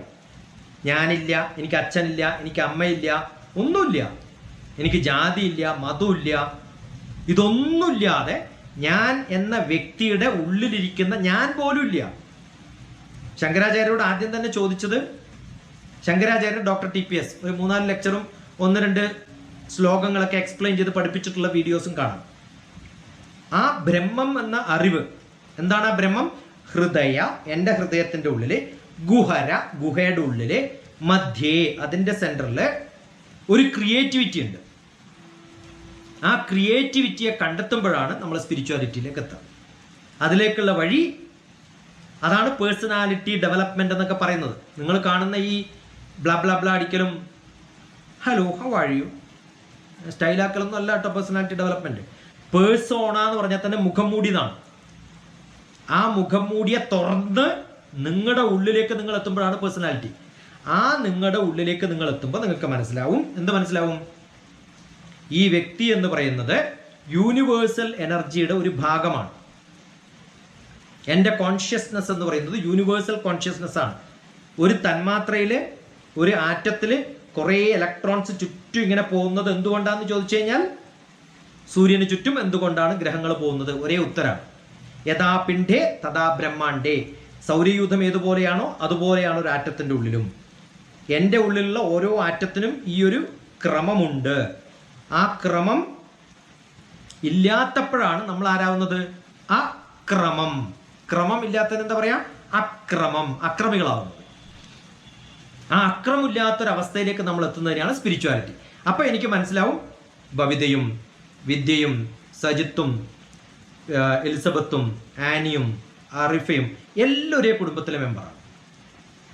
നമ്മൾ തമ്മിൽ ഒരു വ്യത്യാസമില്ല. എന്തേ പറ്റിയത്? ഏതോ ഒരാൾ വേറെ നാട്ടിൽ നിന്ന് ഇവിടെ വന്നു. അവരൊക്കെ ആണുങ്ങളാണ് വന്നത്. യുദ്ധത്തിന് വേണ്ടി വന്നു. കച്ചവടത്തിന് വേണ്ടി വന്നു, അവരിവിടെ താമസിക്കുമ്പോൾ ഇവിടെയുള്ള സ്ത്രീകളെ വിവാഹം കഴിച്ചു. അങ്ങനെ വ്യത്യസ്തമായ ഗ്രൂപ്പുകളായിട്ട് മാറിപ്പോയി. അവരുടെ ഇസങ്ങൾ ഇങ്ങോട്ട് പറിച്ചു നടപ്പെട്ടു. അല്ലെങ്കിൽ ഭാരതീയ ശാസ്ത്രം എന്ന് പറഞ്ഞ ഒറ്റ ഒന്നേ ഉണ്ടായിട്ടുള്ളൂ. അതെന്തായിരുന്നു? സനാതന ധർമ്മം എന്നാ പറയാ. എന്താണ് ധർമ്മം? ഷുഗറിന്റെ ധർമ്മം എന്താണ്? കഴിച്ചു നോക്കുമ്പോൾ സ്വാദ് ഉണ്ടാവണം, അത്രയല്ലേ ഉള്ളൂ അല്ലേ? അത് കൽക്കണ്ടം പോലെ കട്ടയായിട്ടുണ്ടാവാം, നല്ല പൊടിച്ച ഷുഗറും ഉണ്ടാവാം. അതിന്റെ ഷേപ്പ് കണ്ടിട്ടാണോ ഷുഗർ നമ്മൾ മനസ്സിലാക്കുക? അല്ല, ചിലപ്പോൾ തെറ്റിദ്ധരിക്കാം. ഇത് ഷുഗർ ആണോ ഉപ്പാണോ നമുക്ക് അറിയില്ല ചിലപ്പോൾ ക്രിസ്റ്റൽ കണ്ടാൽ. അപ്പൊ നമ്മൾ എന്ത് നോക്കും? നക്കി നോക്കും, എന്നിട്ട് പറയും ഇത് ഷുഗർ ആട്ടോ, അല്ലെങ്കിൽ മറ്റേത് ഉപ്പാന്ന് പറയും. ആ സ്വഭാവത്തിനെയാണ് സ്വഭാവം. എന്താണ് സ്വഭാവം? ഉള്ളിലുള്ള ഭാവം, ആ ഭാവമാണ് സ്പിരിച്വാലിറ്റി. പക്ഷെ നമ്മൾ എന്ത് ചെയ്തു? അതിനെ കൽക്കണ്ടത്തിന്റെ ഷേപ്പ്, ക്രിസ്റ്റലിന്റെ ഷേപ്പ്, പൊടിയുടെ ഷേപ്പ്, അത് മാത്രം കണ്ടിട്ട് നമ്മൾ ലോകം കാണാൻ തുടങ്ങി, അതിന്റെ ഭാവം അറിയാതെ. മനുഷ്യന്റെ ഭാവം എന്താണെന്ന് ചോദിച്ചാൽ ബാക്കി മൃഗങ്ങൾക്കില്ലാത്തൊരു ഭാവം നമുക്കുണ്ട്. ആ ഭാവമാണ് സ്പിരിച്വാലിറ്റി. കാരണം അറിയാനുള്ള ആഗ്രഹം, ക്വസ്റ്റ് ഫോർ നോളജ്. ഇടിയും മിന്നലൊക്കെ വരുമ്പോൾ ഏതെങ്കിലും പട്ടി ചോദിക്കോ എവിടുന്നായി മിന്നൽ വരണേന്ന് ചോദിക്കാറുണ്ടോ? ഇല്ല. ആരേ ചോദിക്കുള്ളൂ? മനുഷ്യനെ ചോദിക്കുള്ളൂ. ആ അറിവ് എന്നുള്ളതാണ് മനുഷ്യന്റെ കഴിവ്. എന്നിട്ട് എന്ത് ചെയ്യും? നമ്മളത് ഷെയർ ചെയ്ത് ബാക്കിയുള്ളവർക്ക് പറഞ്ഞു കൊടുക്കും. 2 പട്ടികൾ കാണുമ്പോൾ കുറച്ചുകൊണ്ടിരിക്കും. അത് മൃഗത്തിന്റെ സ്വഭാവമാണ്. 2 മനുഷ്യന്മാർ അങ്ങനെ ചെയ്യുന്നുണ്ടെങ്കിൽ അതിന്റെ അർത്ഥം എന്താണ്? ഏകദേശം അല്ലെ, നമ്മൾ ദേഷ്യം പിടിക്കും പോലെ പട്ടിയെ പോലെ എന്താ കുരക്കുന്നു ചോദിക്കാറില്ലേ?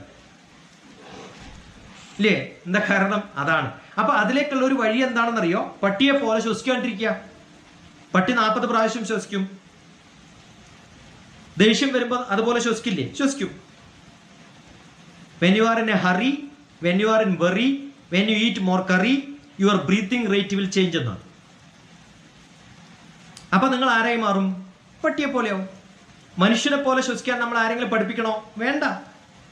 പക്ഷെ അങ്ങനെയായി മാറുമ്പോൾ അത് കൺട്രോൾ ചെയ്യാൻ വേണ്ടി ബ്രീത്തിങ് പ്രാക്ടീസ്. പക്ഷെ അതാണ് ജീവിതം? നോ, അല്ല.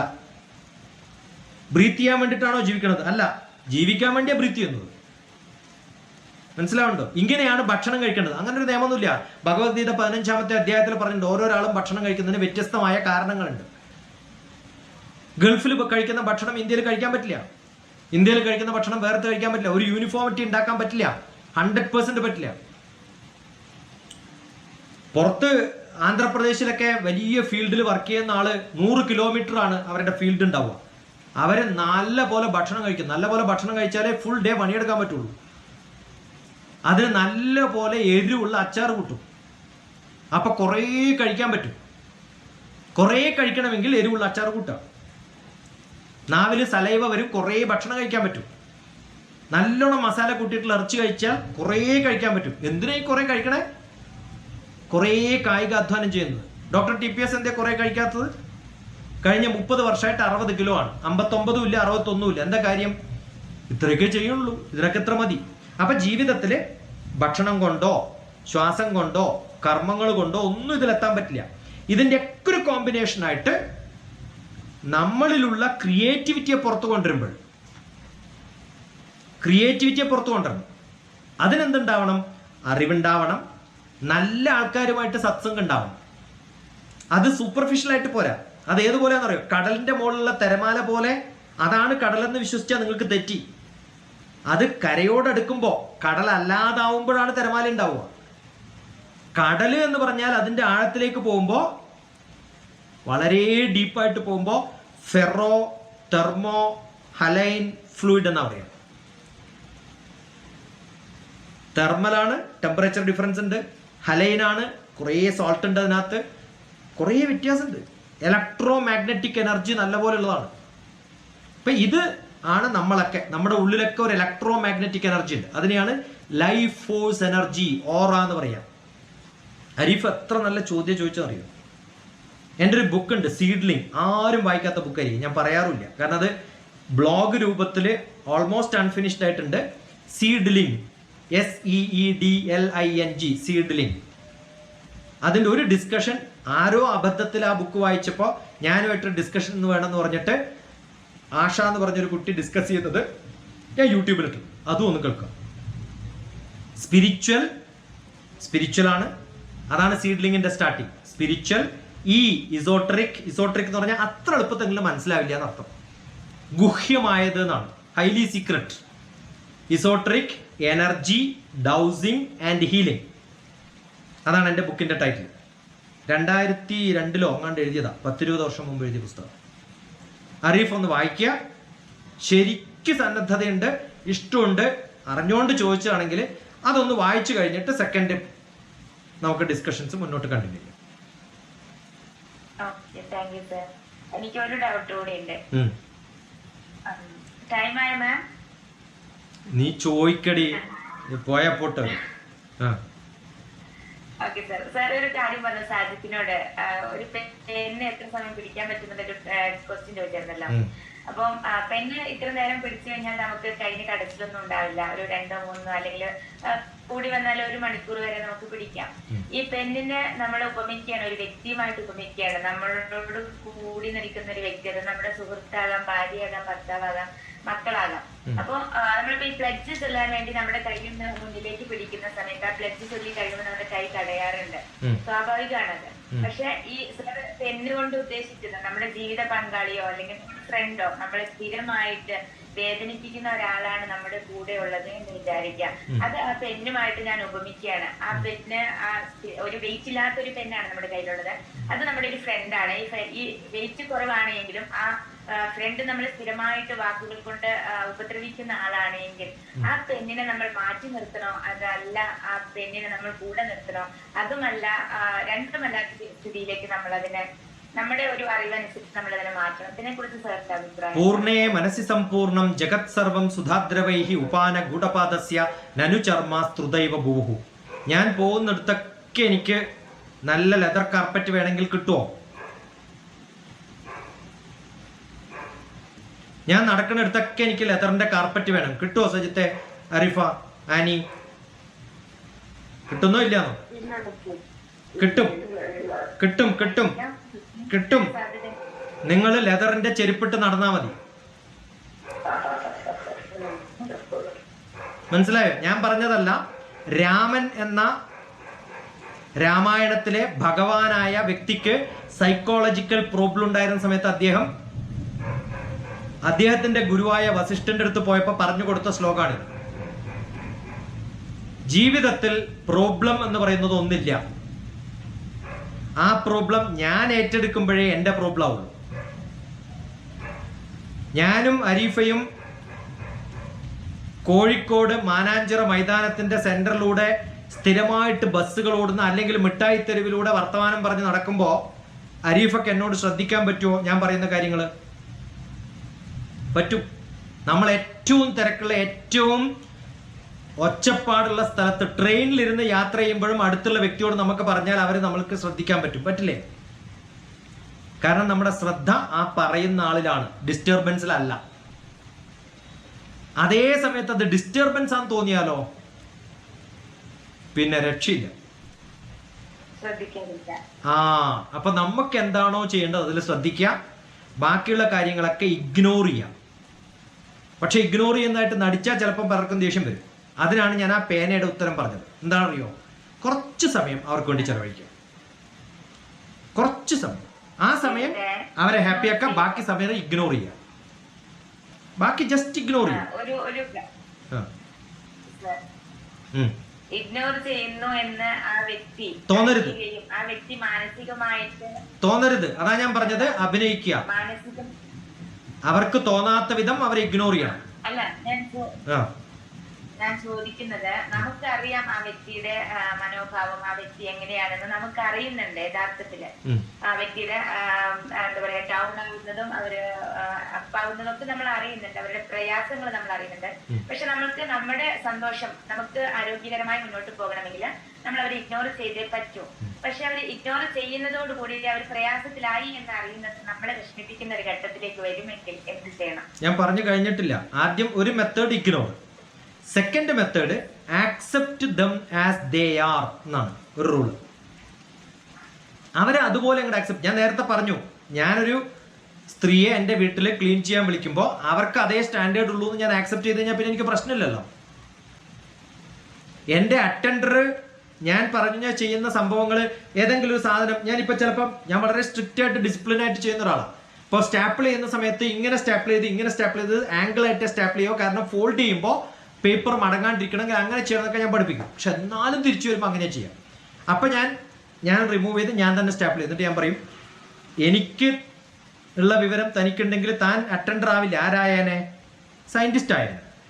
ഞാൻ സയൻറ്റിസ്റ്റ് ആയത് അയാളെക്കാളും കുറച്ചും കൂടി വിവരമുള്ളതുകൊണ്ടല്ലേ. അപ്പം ഞാൻ പറഞ്ഞാൽ മനസ്സിലാക്കുന്നത് പെട്ടെന്ന് അങ്ങോട്ട് മനസ്സിലായ അയാളോട് കയറിപ്പോയില്ലേ. അപ്പോൾ ഓരോരാൾക്കും അവരവരുടെ സ്റ്റാൻഡേർഡ് ഉണ്ടെന്ന് നിങ്ങൾ വിചാരിക്കുക. Accept people as they are എന്നാണ്. നമ്മൾ അവരെ അങ്ങനെ അങ്ങോട്ട് ശരി. ഇപ്പം രാമൻ്റെ യുദ്ധത്തിൽ കുറേ കുരങ്ങന്മാർ പങ്കെടുത്തിട്ടുണ്ട്. പക്ഷെ എല്ലാ കുരങ്ങന്മാർക്കും രാമൻ്റെയും ലക്ഷ്മണൻ്റെയും ഗുണം വേണമെന്ന് രാമൻ വിചാരിച്ച അവരെ യുദ്ധത്തിൽ പങ്കെടുപ്പിക്കാൻ പറ്റുമോ? അങ്ങനെയെങ്കിൽ അയാൾ രാജാവില്ല, സഹായിക്കുന്ന ആൾക്കാരാവും. അപ്പോൾ ഓരോരാൾക്കും ഓരോരോ കഴിവുണ്ട്, അവരെ ആക്സെപ്റ്റ് ചെയ്യാം. എൻ്റെ ബുക്കിൽ ലൈഫ് മെയ്ഡ് സിമ്പിൾ എന്ന ബുക്കിൽ അവസാന ഒരു ശ്ലോകം പറയുന്നുണ്ട്. അമന്ത്രമക്ഷരം നാസ്തി നാസ്തി മൂലമനൌഷധം അയോഗ്യ പുരുഷോ നാസ്ത യോജകഃ തത്ര ദുർലഭഃ. ഓരോ വ്യക്തിക്കും ഓരോ ഗുണങ്ങളുണ്ട്. അവരെ അവരവരുടെ പൊസിഷനിൽ അവിടെയൊക്കെ നിർത്തിക്കഴിഞ്ഞാൽ അമന്ത്രമക്ഷരം നാസ്തി നാസ്തി മൂലമനൌഷധം അയോഗ്യ പുരുഷോ നാസ്തി യോജകഃ തത്ര ദുർലഭഃ. ഓരോരാൾക്കും ഓരോ ഗുണമുണ്ട്. ആ ഗുണങ്ങൾ അറിഞ്ഞ് അവരെ അവിടെ തന്നെ ഇരുത്തുക. ആ നില മാത്രം അവർക്ക് കൊടുക്കുക, ആ പൊസിഷൻ മാത്രം അവർക്ക് കൊടുക്കുക. അവരെ അതുപോലെ ആക്സെപ്റ്റ് ചെയ്യുക. നല്ല വാക്കുകളും ചീത്ത വാക്കുകളൊന്നും ഇല്ല ലോകത്ത്. വാക്കുകൾ നമ്മൾ കൂട്ടിച്ചേർക്കുമ്പോൾ ചിലപ്പോൾ തെറ്റായിട്ട് വരും. പട്ടി നല്ല ജീവിയാണോ മോശം ജീവിയാണോ? പട്ടി നല്ല ജീവിയാണ്. മോൻ നല്ലതാണ്. പക്ഷെ ദേഷ്യം വരുമ്പോൾ ആൾക്കാരെ ഇത് രണ്ടും കൂട്ടി അങ്ങോട്ട് വിളിക്കും നമ്മൾ. അപ്പോൾ അത് മോശം വാക്കായി. അപ്പോൾ ഈ ആസ്ഥാനത്ത് കൂട്ടുമ്പോഴാണ് കുഴപ്പമുണ്ടാവുന്നത്. രണ്ടും നല്ലതാണ്, പക്ഷെ രണ്ടും കൂട്ടുമ്പോൾ മോശമാവും. അത് കൂട്ടാണ്ടിരുന്നാൽ മതി. അപ്പം എല്ലാം നിൽക്കേണ്ട സ്ഥാനത്ത് നിന്നോളൂ. ഫൈൻ. അപ്പം എന്ത് ചെയ്യുക? എടാ മോനേന്ന് വിളിക്കുക. കുറേ കഴിഞ്ഞിട്ട് പട്ടിന്ന് വിളിക്കുക, ഉള്ളിൽ വിളിക്കുക. ഓക്കെ. പട്ടിക്ക് പോലും ഇഷ്ടമല്ല പട്ടിന്ന് വിളിക്കണത് ഇപ്പോൾ. അതാ കുഴപ്പം. ഫൈൻ. എൻജോയ്.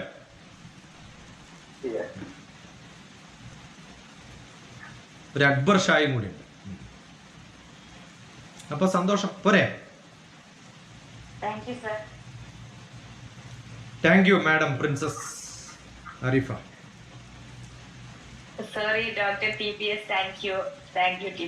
ഗുഡ്. എൻ്റെ നമ്പർ അവിടെ ഉണ്ട്. ഇനി എന്തെങ്കിലും ചോദ്യം ഉണ്ടെങ്കിൽ ചോദിക്കാം.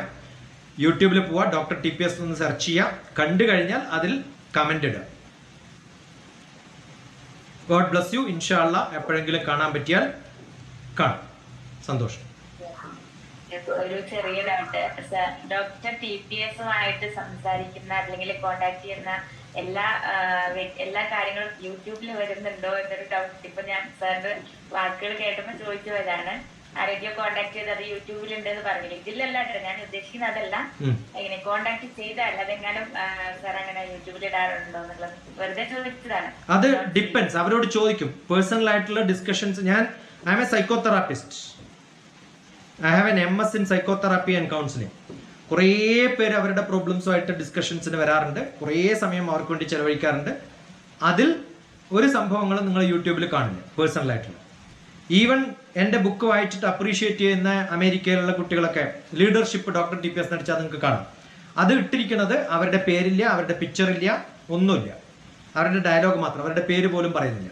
പക്ഷെ അത് ഇട്ടിരിക്കുന്നത് അവരുടെ പെർമിഷനോട് കൂടിയാണ്. എന്തിനാണ്?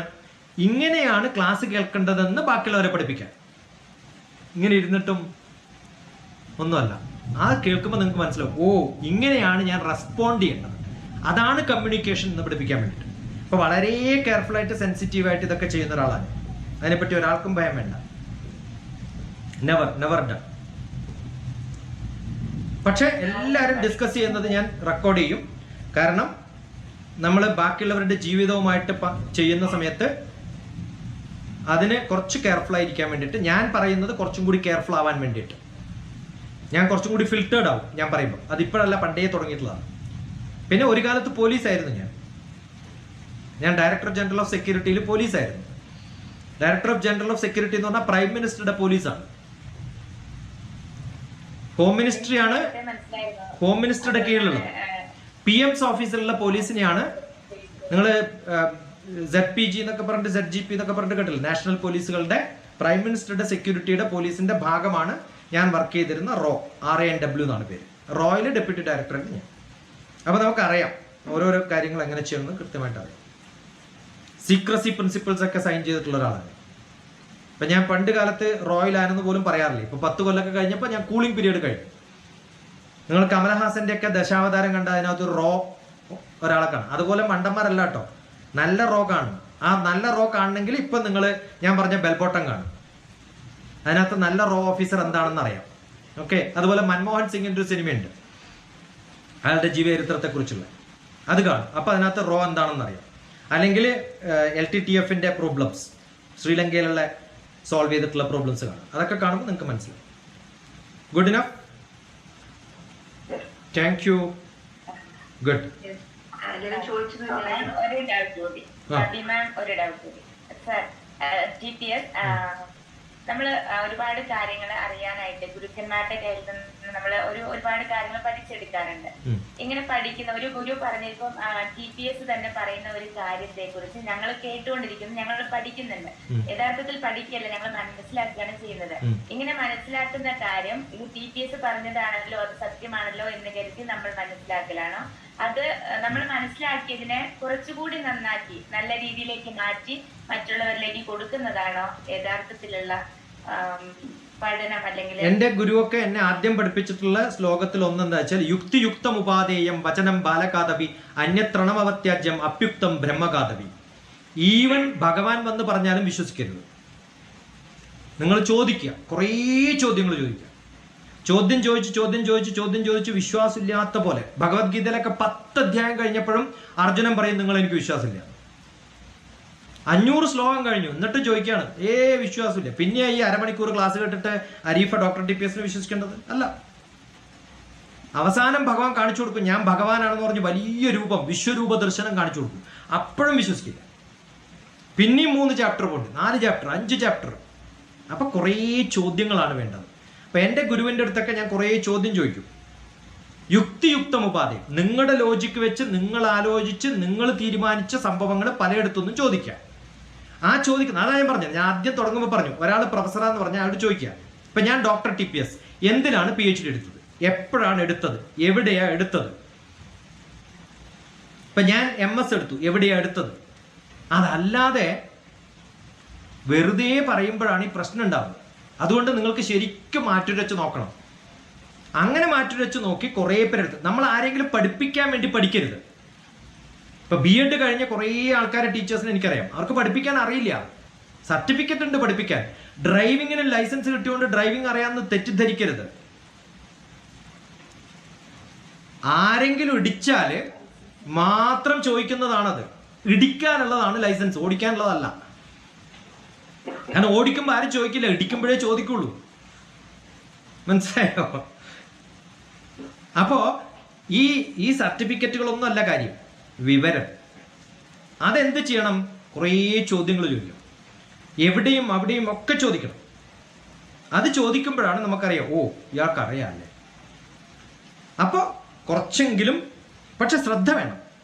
ശ്രദ്ധ ഉണ്ടായാലേ ഇയാൾ കൊള്ളില്ല എന്നങ്ങോട്ട് വിചാരിച്ചു, അല്ലെങ്കിൽ ഇയാൾ കൊള്ളുമെന്ന് വിചാരിച്ച് വെറും ബ്ലാ ബ്ലാ ബ്ലാ കേട്ട് കഴിഞ്ഞിട്ട് പോയി കഴിഞ്ഞാൽ എന്ത് പറ്റുമെന്ന് വിചാരിച്ചാൽ നിങ്ങൾ ശരിക്കും അവതാളത്തിലാവും. പിന്നെ ഒരിക്കലും വിദ്യാഭ്യാസം എന്ന് പറയുന്ന 2 തരത്തിലുണ്ട്. ഒന്ന് അവിദ്യ, സവിദ്യ. സവിദ്യ എന്ന് പറഞ്ഞാൽ എനിക്ക് ജോലി കിട്ടാൻ വേണ്ടിയിട്ട് ചെയ്യുന്നതിനെയാണ് സവിദ്യ എന്ന് പറയുക. അവിദ്യ എന്ന് പറഞ്ഞാൽ ക്വാളിറ്റി കൊടുക്കാനാണ്. ക്വാളിറ്റി കൊടുക്കുന്ന ഒരിക്കലും വിൽക്കരുതെന്നാണ്. അത് ക്വാളിറ്റേറ്റീവായിട്ടേ കൊടുക്കാവൂ. സ്കിൽ ഡെവലപ്മെന്റിന് മാത്രമേ കാശ് പാടുള്ളൂ.